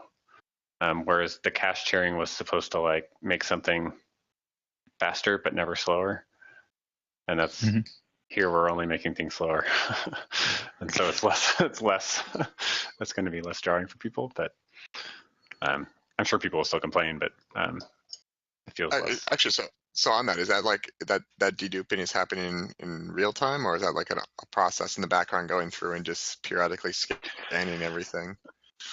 It's not really. It could be either way. It could be that as you write the object, so you do a write full, it could just like chunk spray out the bits, and then like wait for all those to commit, and then commit it all at once, and you'd have this like high latency but like more efficient write. But my guess is that what we would initially implement would just be you'd write it into the base tier like any normal object, and then sometime after the fact, you somehow decide that this is a cold object, and like I don't care how fast it is, I'm going to dedupe it. And so it'd be like sort of an after the fact offline thing. Myungwon has a proposal to sort of do both, so that so he has like his idea is to have stuff that goes into the base tier basically go into an LRU, and if it doesn't get touched for some period of time, then it gets deduped. But if it does, then it stays there. And so he has a sort of like logical log type concept, which sounds reasonable, but I think that's sort of I'm less concerned about that, I guess, because you can do an offline agent, you can do an online agent, you could like build into the OSD, you could have it external. There are a lot of implementation choices. I think we need to be careful about which one we choose and what the sort of overhead of maintaining that code is. Hopefully learn something from what we did with the cache sharing. But as far as like the overall data model and architecture, it seems to be the same regardless of how the agent works, where you have these chunked manifests that point out to the bits and you reference count it. And at least when you get an IO on one of those objects, it's still either you spray the read across or you promote it back up. And that's sort of not going to change.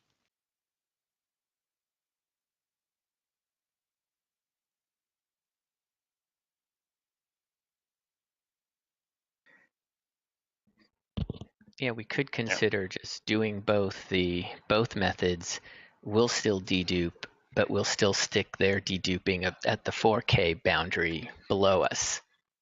Even though we're trying to dedupe, but we're going to try to only dedupe at a larger size.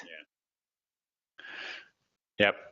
I mean, the cool thing about their DM driver is awesome. It does every 4K is deduped independently. It has this like very fast fingerprinting that tries to figure out quickly whether we might have a copy or not. And it also does compression, and like we'll take all these 4K blocks and squish a bunch of them down and compress it out. So it performs pretty well, I think, which is kind of appealing. But it just doesn't map to a distributed world in its current form. So we'll see. Okay, anyway, that's dedupe. Anything else on that before we go to the next thing?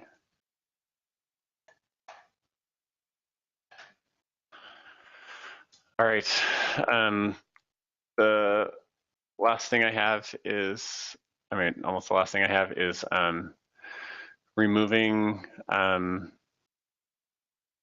it's the removing the remove snaps list from the OSD map. I was reminded of this because there's this whole series of patches recently from somebody whose name I'm blanking on at the moment, because they have a bazillion deleted snaps and it's like crazy slow. They're just burning CPU, processing OSD maps and doing the appearing stuff. And so they're optimizing the interval set calculations, which is all great, but it's sort of ignoring the fact that there's no reason to like have these huge lists in memory on the OSDs at all times. Like once the snap is removed, like we should mostly be able to forget about it. So I went through and read through all of the code that looks at that data structure, and it sort of falls into a couple different bins.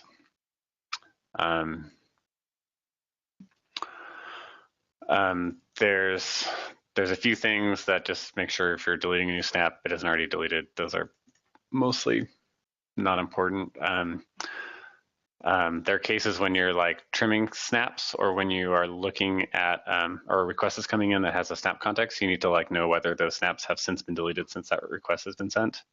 That's sort of the trickiest one, because you need to like do a lookup on each of those snap IDs to see if it's now gone. So I'll talk about that last. But the main thing is that when you delete a snapshot, it gets published in the OSD map in the PG pool info, and that basically tells the OSD to put it on a queue. It's the snap trim queue on that PG that it then choose on to actually delete all the snapshots. And once it's done, then it puts that snap ID onto a list in the PG info of purge snaps, and it stays there pretty much forever, as far as I can tell, which is also stupid.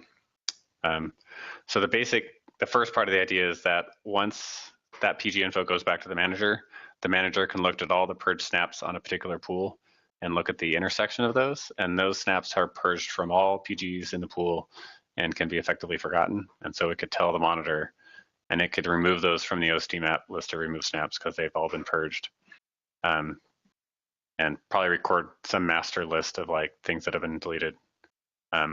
But it'll get stripped out of the OSD map. So then the OSD map structures only contain things that are recently deleted or in the process of being purged. But once they're purged, they sort of move out of the OSD map into some other data structure.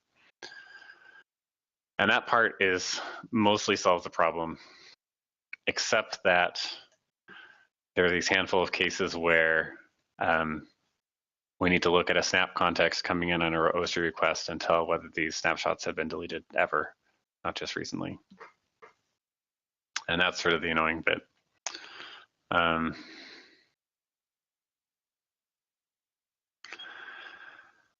So I had a couple ideas, but I'm not sure they're complete or good, I guess.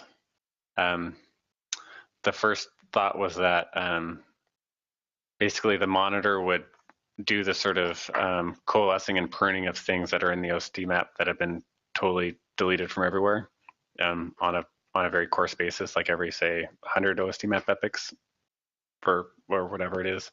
It would update. The next incremental would say these ones have all been successfully purged. You can forget about them, and it would record that somewhere in the monitor. It would have like an old deleted or old purged snaps data structure, and then the OSDs could also have a local copy of that structure, so that anybody can always look up in that structure instead of the OSD map if they need to. That's one thought. And then my other thought was that maybe we can look at the sequence number on the snap context, which is sort of like a timestamp about when that snap context was conceived or whatever, put together on the client, and use that to know whether we even have to look in that old map or not. Because if it's a new sequence number, a recent sequence number, then we know that it's already sort of up to date. And Greg, you're probably the one who's thought the most about this recently. Does any of that make sense? Yeah, I think what you've written down mostly makes sense. I don't have in my head all the rules about how snapshot requests are treated from clients if the snapshot doesn't exist, and when they appear and don't. So that's the part I'd be worried about, whether we can actually throw it out on the OSD or whether we need to keep that giant list. Like, we can definitely get rid of it in the OSD map, but we might still need the PGs to have all of them for filtering. I don't know. Yeah. So the what happens when a request comes in is it just looks at everything in the snap context, and if there's a snap ID mentioned that has been removed, it just removes it. It just basically filters. That's all it does. Yeah. So, but that means that we do need the whole list, unless we can somehow guarantee that we don't. Yeah. And I don't know if there's. I couldn't think of a way to guarantee it. But yeah. But the bigger problem is actually not the request. It's when you're doing trim. Although actually, I guess that's the one that's guaranteed not to be too stale. Because you're doing a trim object. I guess that's the one that's not going to be stale. Because it's always going to be something that's still being pruned, or else it wouldn't be on disk in the first place.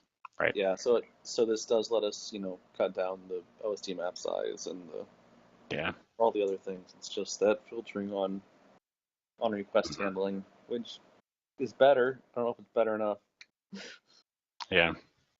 Well, okay, so wait, is there not a list of the snaps that currently exist? No. So why don't we just add that? Because it's even bigger. If it's not unbounded. in that. Yeah. Right, but removed list could be unbounded, larger over time than the current number of snaps. Yeah, they're both unbounded.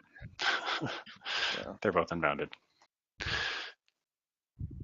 There's just no explicit tracking to make it scale, so they're both unbounded. Yeah. So the fact that we were enumerating them explicitly it's kind of surprising that we've gotten away with it as long as we have. I think that's the way to put it. It would be better. I think you're right. It would be better to explicitly enumerate the ones that do exist instead of don't exist. That would be better than what we have, but it doesn't really address the problem, I think. I'm actually not sure that's the case with RBD anymore. Maybe.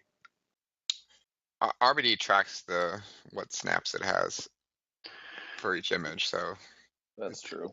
It tracks it on a per image basis. But you have a sort of unbounded number of images in a pool. No. I wouldn't want one global structure that is here are all the possible. Yeah.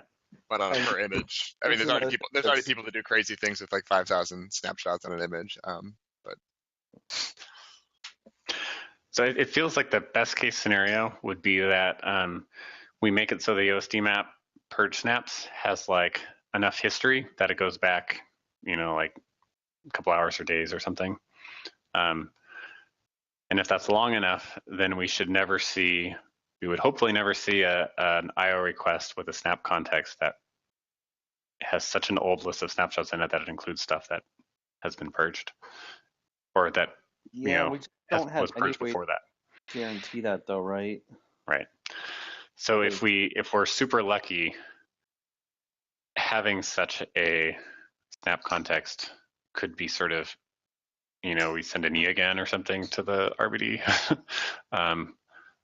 or it just would like not do anything bad. Like as long as it wouldn't cause a bad clone to be created, that would never get purged. As long as that didn't happen, then it almost, I don't know. I don't see any way to guarantee that though. Is that the only way it can go bad though? Is by creating a bad clone? We don't have to worry about it on read. On write, that would be the bad way to go. It would go on write. On read, the bad thing would be that it's asking for a snapshot that doesn't exist, and you would get like, right? You would say you either give it like the wrong clone, or no, you just say I don't have it, and it was deleted, so it wouldn't matter, right? I don't remember. Yeah, can we give the wrong clone back, or does it because we keep which snaps? Yeah, we know. We know which snap. So we would get an enoent basically on a. It can go bad at least. Yeah.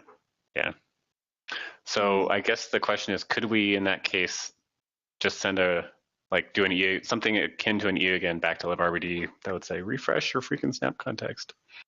Well, and send it again. If we have to maintain metadata to do that, I'm not sure that helps us either, though, right? Well, we could know that the OSD map could have the lower bound of things that have been forgotten, the sequence number. So it'd basically say if you ever get a sequence number older than, snap ID, 1,000,012, then I'm not going to tell you whether that snap was deleted or not. I don't remember. I forgot because it wasn't worth it.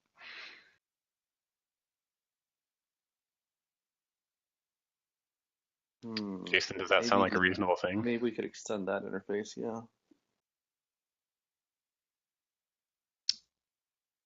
So how would this work then? You'd like any change of the I/O path, and you got a lot of backward compatibility issues to worry about, right? If you change the result code that now says like newer clients understand that is do this different action as opposed to, oh, this is an error and something bad happens. Yeah. So how are you thinking this would work though, ignoring the client backward compatibility for a minute? So you'd run a delete and that would give you the sequence number that you're on, and then you would say that clients need to have a sequence number that is within the range of ones that are covered by the removed snaps in the OSD map? Which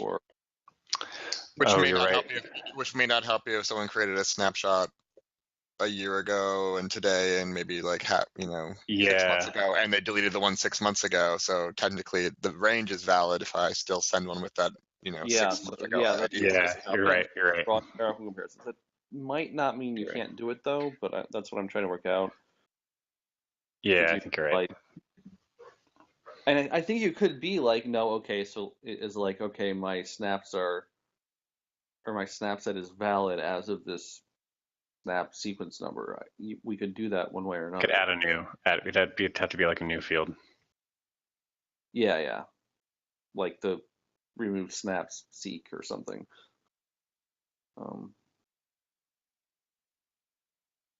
Well, maybe you just look at the epoch of the request. Right? If the epoch of the request is recent enough. Maintain their own. At the libRBD level, we don't even know about epoch or anything like that. Yeah. But you know that the request was sent recently. Oh, but libRBD is above that. Yeah, okay. Got a whole separate index, yeah. Okay.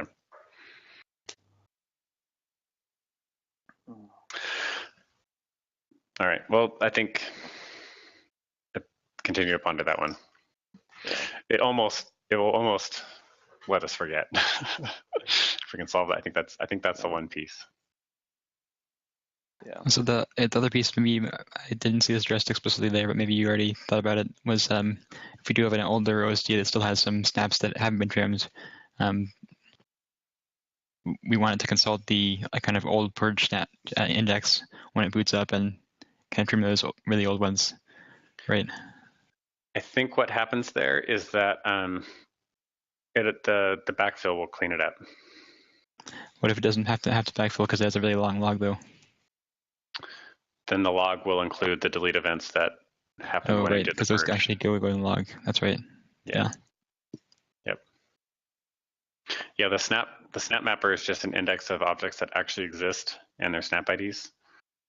So when you actually do backfill, it'll resynchronize with what the leading edge of the placement group is.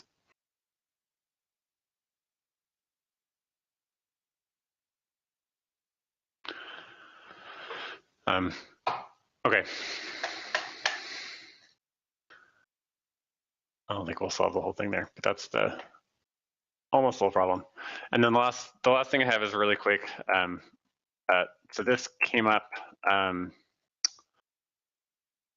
recently with a couple of different clusters where OSDs were failing, and so all the PGs kept getting like backfilled to a smaller and smaller number of OSDs, and those OSDs ended up with like way too many PGs than they should have.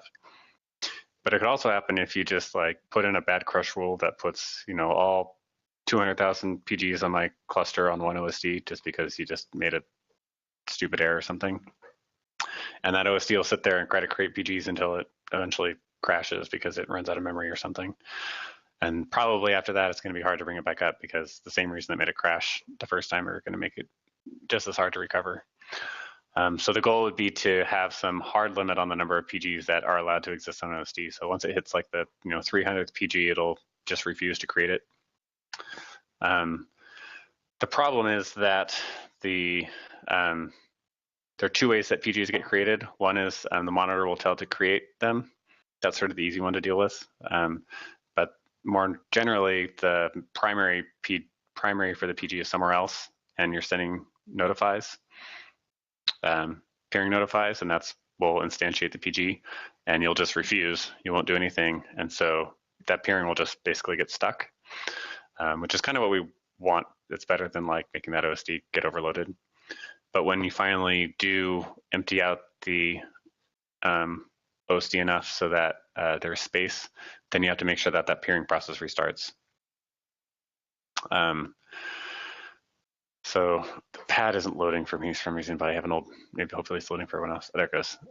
So the basic idea I had was that whenever that happens, if we refuse to create a PG, we just put it in a set. So we have a list of what those PGs are and their unique IDs, so we know how many there are and how many there are. And then after we remove enough PGs that we decide it's worth it to like restart peering on those other ones, then we would just mark ourselves down, and then we'll get marked back up, and then peering will get kickstarted. Since that's, I think, the only way to like restart, we don't have a way to restart peering on a specific PG in isolation. Actually, I think we do. We could set, if you set the remap, the PG temp for that PG to like match whatever it is, it'll just get cleared again, and that'll restart peering. Or just set it to something wrong, it'll get set back. So maybe we could actually kickstart individual PGs.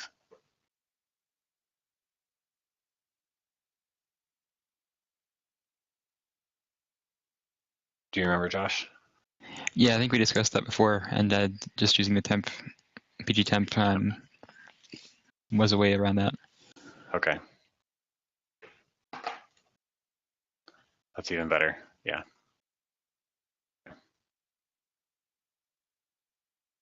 And instead of marking ourselves down, trigger PG peering, setting PG temp or similar. Okay.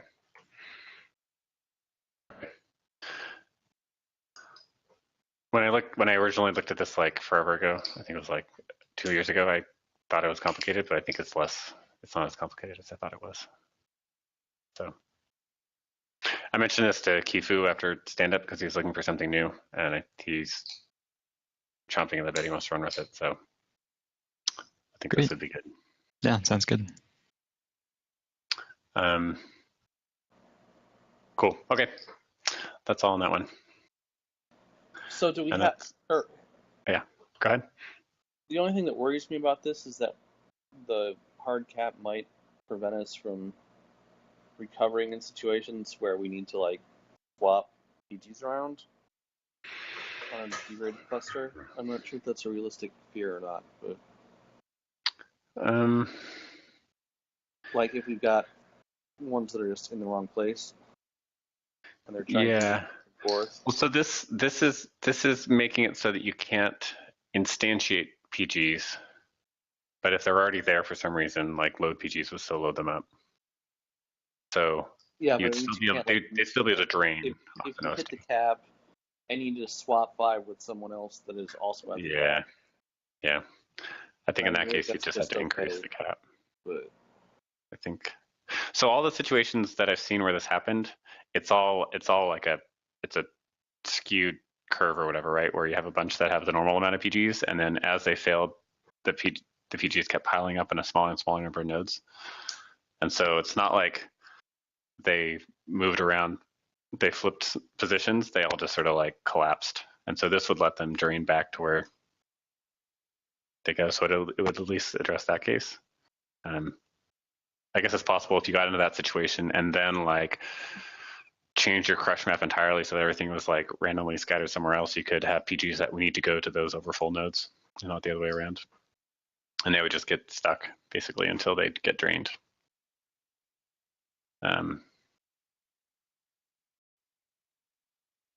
Yeah. Maybe like a fancier version of this would maybe not set the PG temp to like where they are and be smart enough not to try to set it to where it should go, because you know that you're going to overload that OSD. But that's probably, that might not be worth it. Does that make sense? And yeah, I think it does. I'm just always worried about, you know, emergent effects. Yeah. Yeah, with good reason. I guess worst case scenario, you can just increase the limit. At least. Yeah, it's good enough for going on with. Cool. All right. Last thing on the list is MClock. We've got a whole crew. Is on? Yeah. Hi. Hi. Hi everyone. Yeah, my name is Joseph, and additional partition patch are Eric and Temcam. I will share the slide. Please wait a moment.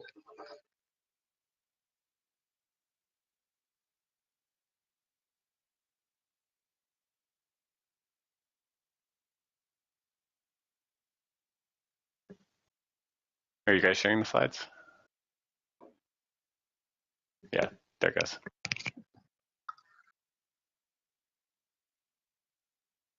There's a link in the Etherpad as well if you want to look at them locally.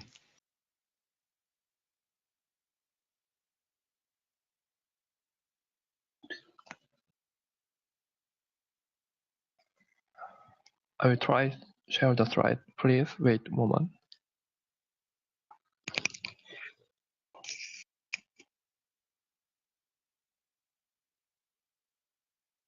Oh, there it goes.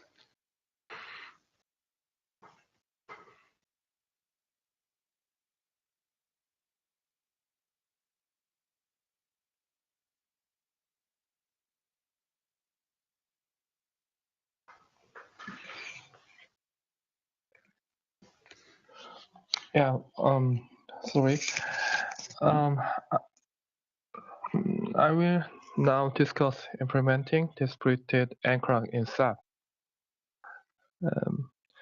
The agenda is as follows. The first, the Ceph QoS unit and command line interface. Second, the MClock data row page insertion in Ceph. And third is outstanding IO-based additive sourcer. And first, last, our plan, and so on. So, the first topic is the Ceph QoS unit and command line interface. So, the QoS unit in Ceph can be thought of as follows, as Eric said earlier.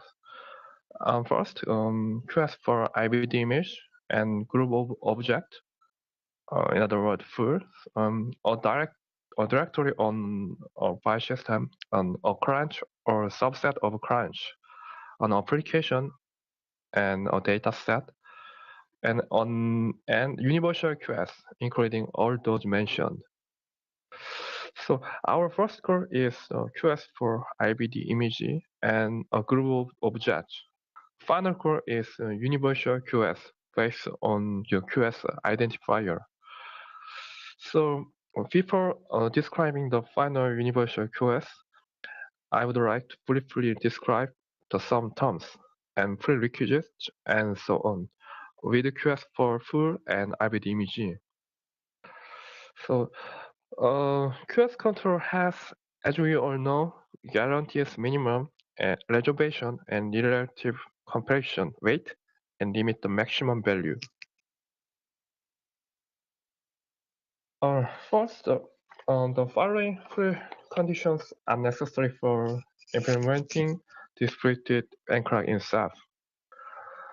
A is each request must have each one unique identifier for each client unit. B, Ceph cross must serve permanently QoS control corresponding to unique identifier. C, OSD must be able to find the QoS control from the unique identifier of the arriving request. So the space available for storing specific information in Ceph cluster is as of writing. First, the cluster map, such as monitor and OSD PG, crush, and NDS. The second is header type object. For example, is RBD header type. So based on this, we will describe the Ceph QoS per unit structure that we have developed already. First, originally, each request has the full information. In this case, which is QoS identifier, and the full property is stored in the OSD map. Thus, the desired QoS control information can be added to the existing property of each pool. From the OSD standpoint, since each OSD has the latest OSD map, it can know the QoS control of the pool corresponding to received request and proceed QoS through pool and QoS control information. So that is our first implementation. And the CLI command line interface example is as follows. Ceph OSD full set and full ID and ledger and 4,000 IOPS. That is some example. So in this case of IBD, there is a slight difference from pool. Each request can deduce IBD information through OID, and the property for IBD is stored in IBD header type object. Also, the desired QoS control information can be added to other property of each IBD. But in case of IBD, since QoS control information is obtained from IBD header object at the IBD section initialization, thus QoS control information will be included in the request. As a result, the OSD can avoid asking another OSD again to obtain the QoS control information associated with arriving request RBD. That is our expected Ceph QoS IBD units implementation or aspect. The next, I will discuss aforementioned universal QoS based on QoS ID. From the user standpoint, it is as follows. First, users create QoS unique identifier, in short QUID, and related QoS control. QUID and related QoS control are stored in global QoS table, in short GQT, and which will be included in Ceph cluster map. After QUID is mapped to specific QoS unit, such as RBD or specific object by the user, and the completed mapping is also stored in GQT. On the right, you can see an example of simple GQT. So in the IO situation, each request can get each QUID through the GQT before sending it to OSD. Once QUID is found, it can be sent to OSD along with QUID. Of course, duplication can occur in the process of finding QUID.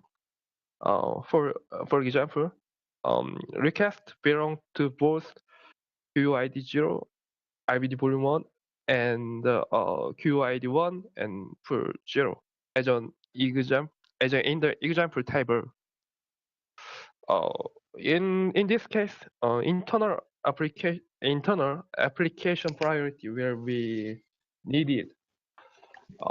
For example, a small range takes precedence over a large range. That is, IBD has higher priority than pull. If a QUID is found, the request will be sent to OSD. And OSD receiving the request will obtain the QoS control of QUID and can proceed QoS through QUID and QoS control.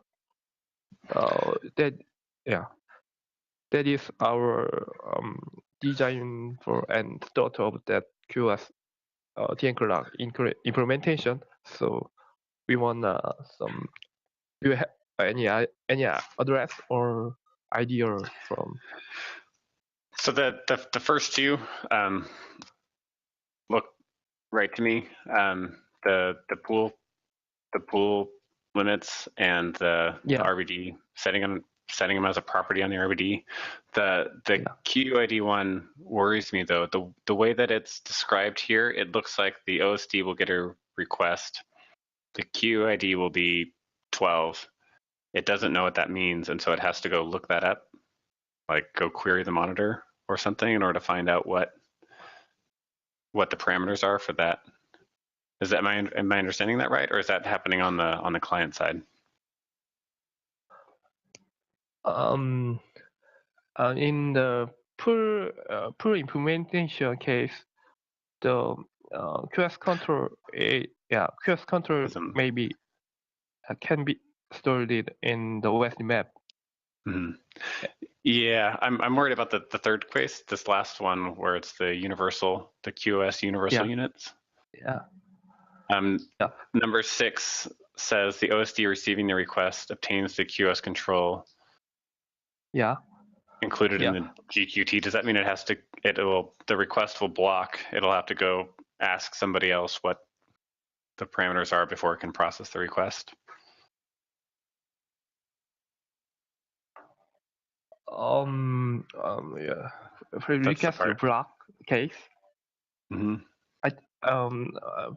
Initially, GQT will be stored in the OSD map, stored in OSD map, same as your OSD map as your pull way.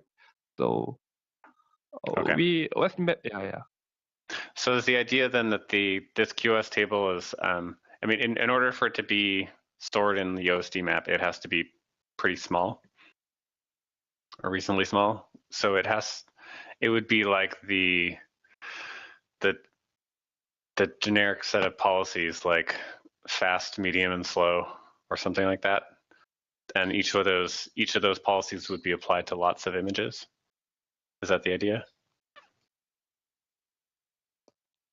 So you might have, thousands of images in the gold tier that have 500 IOPS, and a bunch that have 10,000 IOPS in the platinum tier. But the OSD map just says platinum equals 10,000, gold equals 500, something like that. Your concern, I think your concern is the GQT. GQT is the very bigger size. Big size. Is it small? Is it small? Yeah. Because that's sort of what I would guess given this diagram, except that your example says that 0 lists like a specific RBD image name. Yeah. And you're in a cluster, you're going to have like tens or hundreds of thousands of RBD images, and you wouldn't want to have anything that references specific images in the QoS table or the GQT. You'd want to do it the other way around, where you have 10,000 images, but there are only like 5 different QoS policies in the table, and all of those images either fall into the fast, medium, slow buckets. If that's the case, then I think this all works. But if you have a really big QoS table that has lots and lots of images listed in there, lots of different policies, then I worry that it's going to be too big and not scale. Again, sorry for my ignorance on this. Why can't we just pass that on the IO request about like, here's our current policy? That too. Because it would be like a few bytes for each policy or whatever you're trying to append onto an IO request. It's like pretty trivial.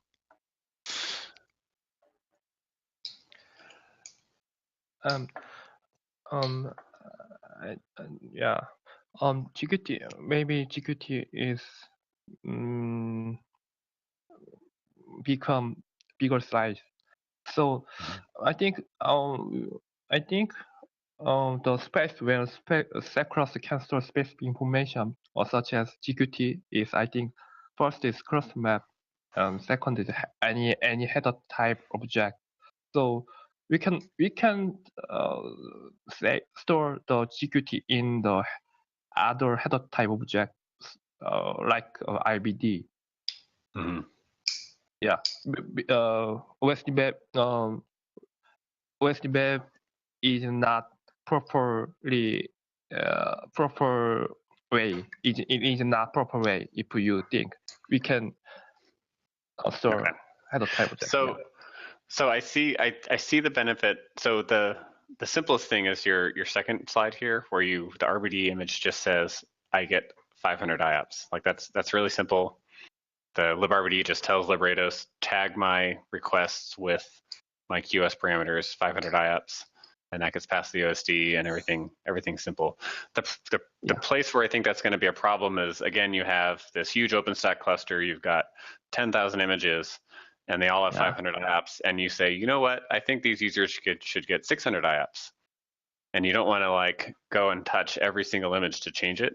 You just want to have one switch that says my gold policy is now 600 instead of 500. But that's not how OpenStack Cinder works right now. No. So you have a volume type. That volume type has the hard-coded spec on it, and then when it attaches it to the storage, via Nova, it passes that as a copy of the here's your QoS spec. So as far as I can tell, there's no like live updating of running image QoS. That's the retyping, quote unquote? Like you can't change the type, or at least if you wanted to change OpenStack lets you define what these types are. Yeah, so you attach you can create arbitrary volume types, and you can attach the QoS specs to the volume type. Okay, but what if you change it? What if you change the QoS spec to be something different? If it's already attached, it's already attached. You would have to like detach it and bring it back, right? And then it wouldn't be RBD controlling those QoS specs. It would be Cinder telling RBD what the QoS specs are. So for your example of OpenStack, there actually is no management that we need to do. We're just going to be told on every single image that this is limit your bandwidth to this, or limit your IOPS to that, or also we'll also have to support realistically, since we can, it would be, limit your IOPS per gigabyte to this. Yeah, it still feels like that's kind of a limitation on Cinder and OpenStack's part, right? Like it would be nice to be able to just say this whole tier should now be faster, and not have that be an order in, detach, retach, iterate over every image to fix it, right? One could imagine a better world. Yeah. Okay. But it's still, I think even if you had something like that, it still has to be, because the volume, the disconnect is already there, that these are volume types that have QoS add-ons to them, and those are Cinder managed types, and they don't correspond to low-level storage backend QoS things. Mm-hmm. Okay. Those seem to just get mapped on demand. Could they be? Like, could the Cinder drivers actually map those volume types directly to a QoS policy in this QoS table? And then when you attach it, you would probably, whoever's writing that Cinder driver would have to do it so that now you're trying to keep in sync the Cinder driver and QoS volume types with this RBD QoS thing. Cinder's not going to Cinder is the owner of the data, right? In terms of the data model. Yeah. So you would either have to have some process that's always trying to keep RBD in sync with whatever the volume type QoS specs are, or you just, or whoever, whenever that RBD backend hook gets implemented, if they ever do support dynamic updating, it would just have to iterate through all the images and do a call on it saying update QoS, and that would ping the header to reread something or whatever. So certainly the second one is sufficient for Cinder then. Then the third one, the third one makes sense, ignoring Cinder for a second. And if you just think in general, I have lots of images or I have lots of users and I want to have these different tiers. And at some point I want to redefine what the tier means. Having something in the OSD map say that it's a QoS policy table with the policy name and then these parameters, and you have some smallish number of policies, being able to change those globally and have it just sort of take effect globally for everything that is assigned to that policy seems attractive. And it would work basically like what they've described here. So you would, when the request would, instead of having the request tagged with, you would never be able to support bandwidth QoS per gigabyte because it wouldn't know about that, but right. Yeah. Well, it would be whatever the parameters are, it's read, write, and wait, or whatever it is. Yeah, but you couldn't do 100 IOPS per gigabyte or whatever, the newfangled QoS. Oh, I see. Yeah. Well, yeah, okay. Well, whatever. I'm just saying, if you put it in a global, OSD map, if it was something that was RBD managed, it would be able to understand concepts like that. But I see, yeah. If you just had Ceph structure, you could have hammer in concepts that are, RBD specific, or maybe eventually Cephfs specific or RGW specific at this high level. Yeah. Well, if assuming you could parameterize it, it could be that you specify this is the policy and this is the size that you divide in or whatever. You could do something like that, but in any case, that would mean that you'd have a slightly different tagging on the request, and then when it hits the OSD, it can look up in the OSD map and apply those parameters, but it sort of ends up being the same thing as far as once it hits the DM clock scheduler. I guess the takeaway is that probably we shouldn't worry about the universal units right now. Is that fair? Yeah, okay. I mean, even if you had a global QoS table, it could still be on the client side to look it up on each IO request, right? So you don't need the OSDs to have a global QoS table. Yeah, assuming there's a way to notify them, so that when the global one is updated. And then there's one IO path or one implementation, right? Yeah, I see. Yeah, I see what you're saying. Yeah, you're right. If on the IO operation that comes in, it has these optional QoS things that say, hey, I'm limited to X, apply it, but it's up to the client to yeah. Yeah, it could even be a separate monitor structure that they subscribe to through the Mon client or whatever, so that they find out when those QoS policies change. If you really wanted to have the live update thing. Yes. I guess the only thing that this would provide, as proposed, where it's done on the OSD, would be to get that sort of protection against cheating, where a modified client is just feeding in bogus parameters in order to steal IOPS. Except, couldn't a modified client just drop its QID from the request and it just works? Maybe it has to specify a QID. But yeah, no, I guess you're right. I mean, the client can already just change the other parameters it's setting, like how many services or I have gotten serviced in from other OSDs. So yeah, okay, it's not a secure system. Okay, so client side is totally sufficient then. Okay. Yeah. Okay. Sorry about that. Yeah. I think it is needed more discussion, and I will describe on the next section. Yeah. This second topic is the DN-clock delta row page insertion, which is in progress as a pull request 16 and 369. So first, what is the DN-clock delta row page parameter? Also, as you know, it is the required MClock argument for QoS in distributed environment storage system, and it is must be required to provide QoS between specific clients. The current implementation situation is as follows. First, the operation types with delta row parameter is MOSDOP and MOSDOP reply class, which is responsible for main client I/O. In other words, they are handled by the DN-clock distribution service tracker. Second, insertion DN-clock parameters into the existing Ceph classes is that it is added directly to PG curable and OP request and MOSDOP and MOSDOP reply class. Here is an example.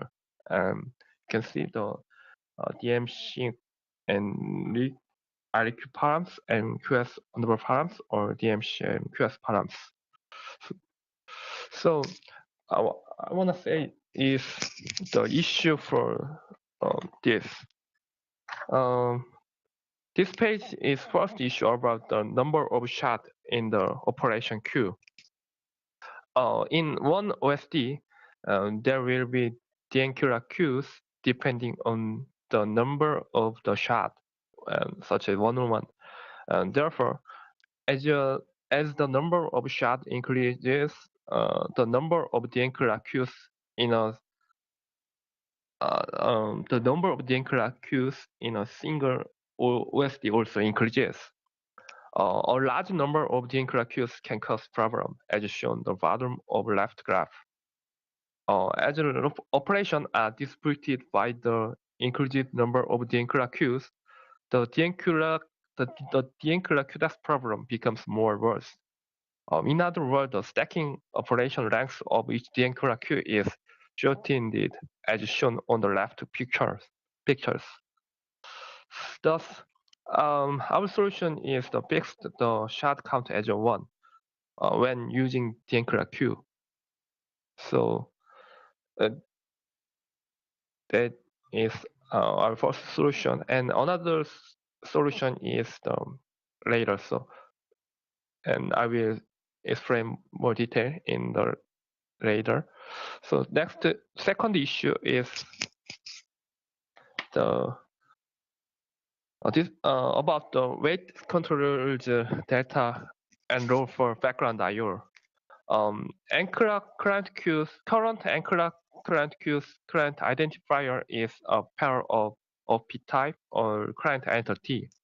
In other words, the client I/O and background I/O QoS are performed in the one queue at the same time, as shown on the bottom picture. Thus, in weight control, to ensure fair priority between client I/O and background I/O, background I/O also requires the data and row.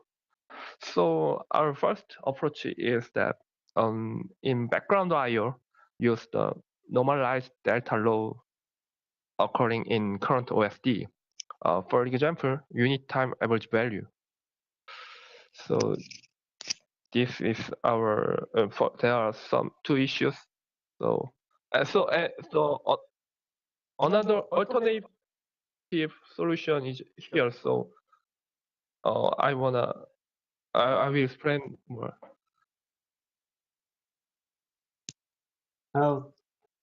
This is Taeyoung Kim. I'm co-worker. I will continue this presentation. This is an alternative way to solve the problem described previously. All requests from clients are passed in queue to this external DN queue.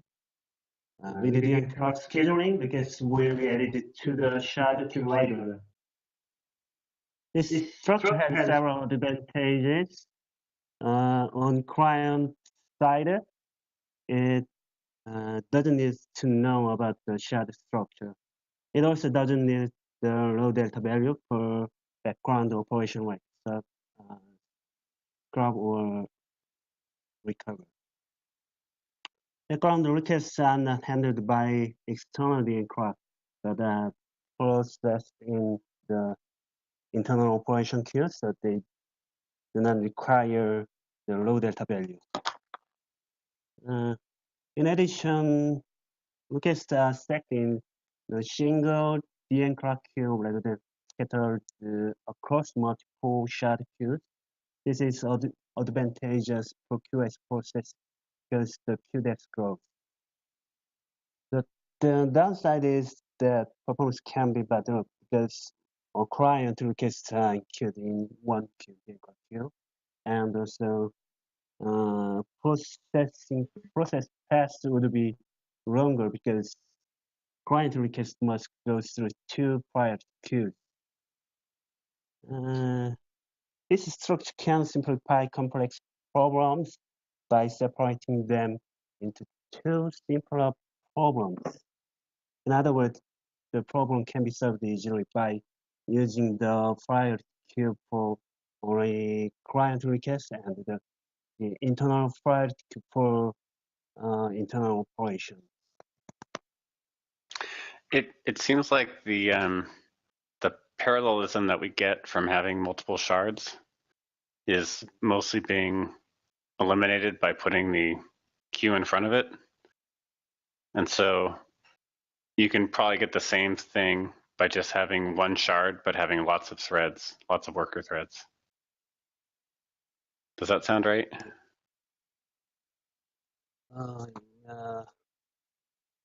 So one shard. I know about that too. Yeah.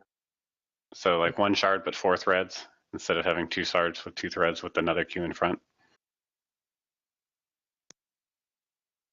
I think that would work the same. Because I think once you're serializing on that queue, then the only real advantage to having the sharding stuff is that is having multiple threads, so that if one PG blocks on a read or something like that, it won't slow everything else down. And having multiple threads per shard gets you that.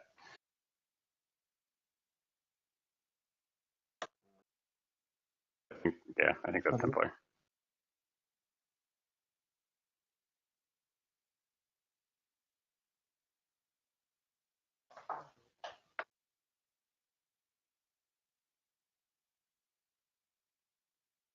Pardon me?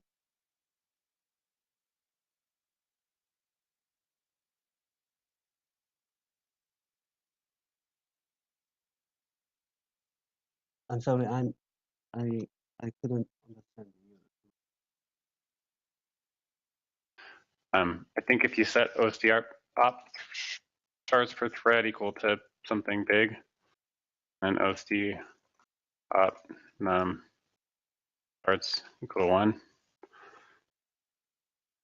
I think that'll do basically the same thing as your external DM clock, but more efficiently and simpler.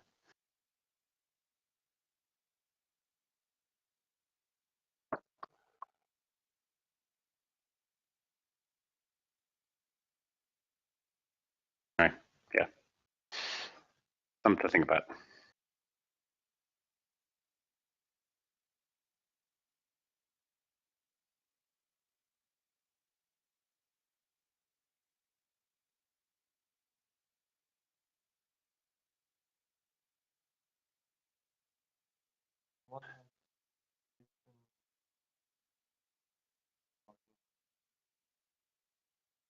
can move on if you want.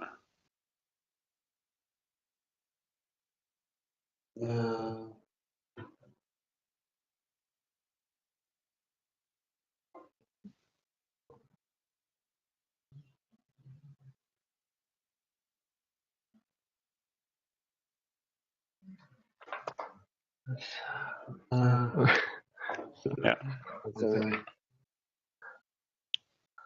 Next page. This is about standing IO-based adaptive structure. Outstanding IO-based adaptive structure make QoS more accurate and more correct. Without structuring, requests in the enclave are not normally stacked. So requests coming in the enclave will be bypassed without any contention with no other requests. That's why QoS needs a structure. The purpose of a wire structure is to dispatch only enough requests that SEP can get enough performance. The remaining requests will stay in the enclave queue. So the queue depth can be increased. Larger queue depths allow more accurate scheduling. While you monitor measure average throughput and average outstanding IO. The while monitor also tracks maximum throughput. If enough IOs are dispatched to span the enclave, at this time only proportional scheduling stop on the enclave. However, reservation scheduling will be continued because it's a minimum requirement, so we should not stop it.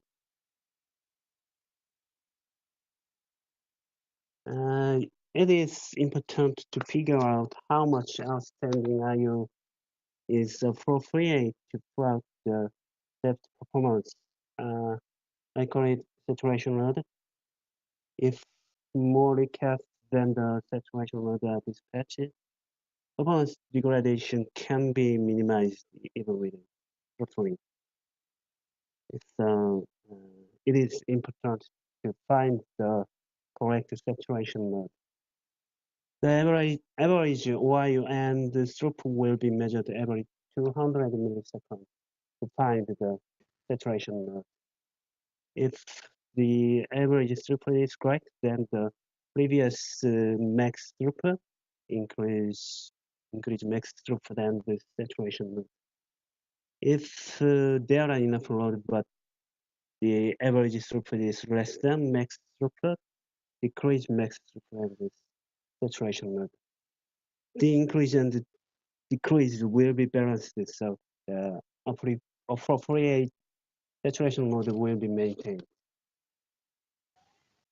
Next page is the test results.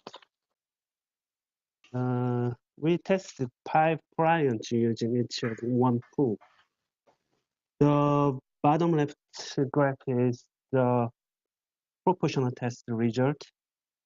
If we not use a structural, all pools will show 28 KIOs regardless of QoS setting, QoS configuration. On the other hand, if we use YU structural, we can get the ratio of 5, 4, 3 to 1. Yeah. And the right bottom graph is the result of reservation test. There is no performance difference if we don't use the structural. But reservation is maintained by applying YU structural. That's really impressive. That looks pretty good. We plan to continue these items in the future, waiting on request size. called the DNCall algorithm IBD and and we want to work closely with the community with the like bind the items together and set up logs and collaborate. Thank you. Thank you. That's awesome. I think that you've gotten the outstanding IO throttling to work is really exciting. We were playing around with trying to do the dynamic throttling stuff and not having very good luck, I think. So that's super encouraging.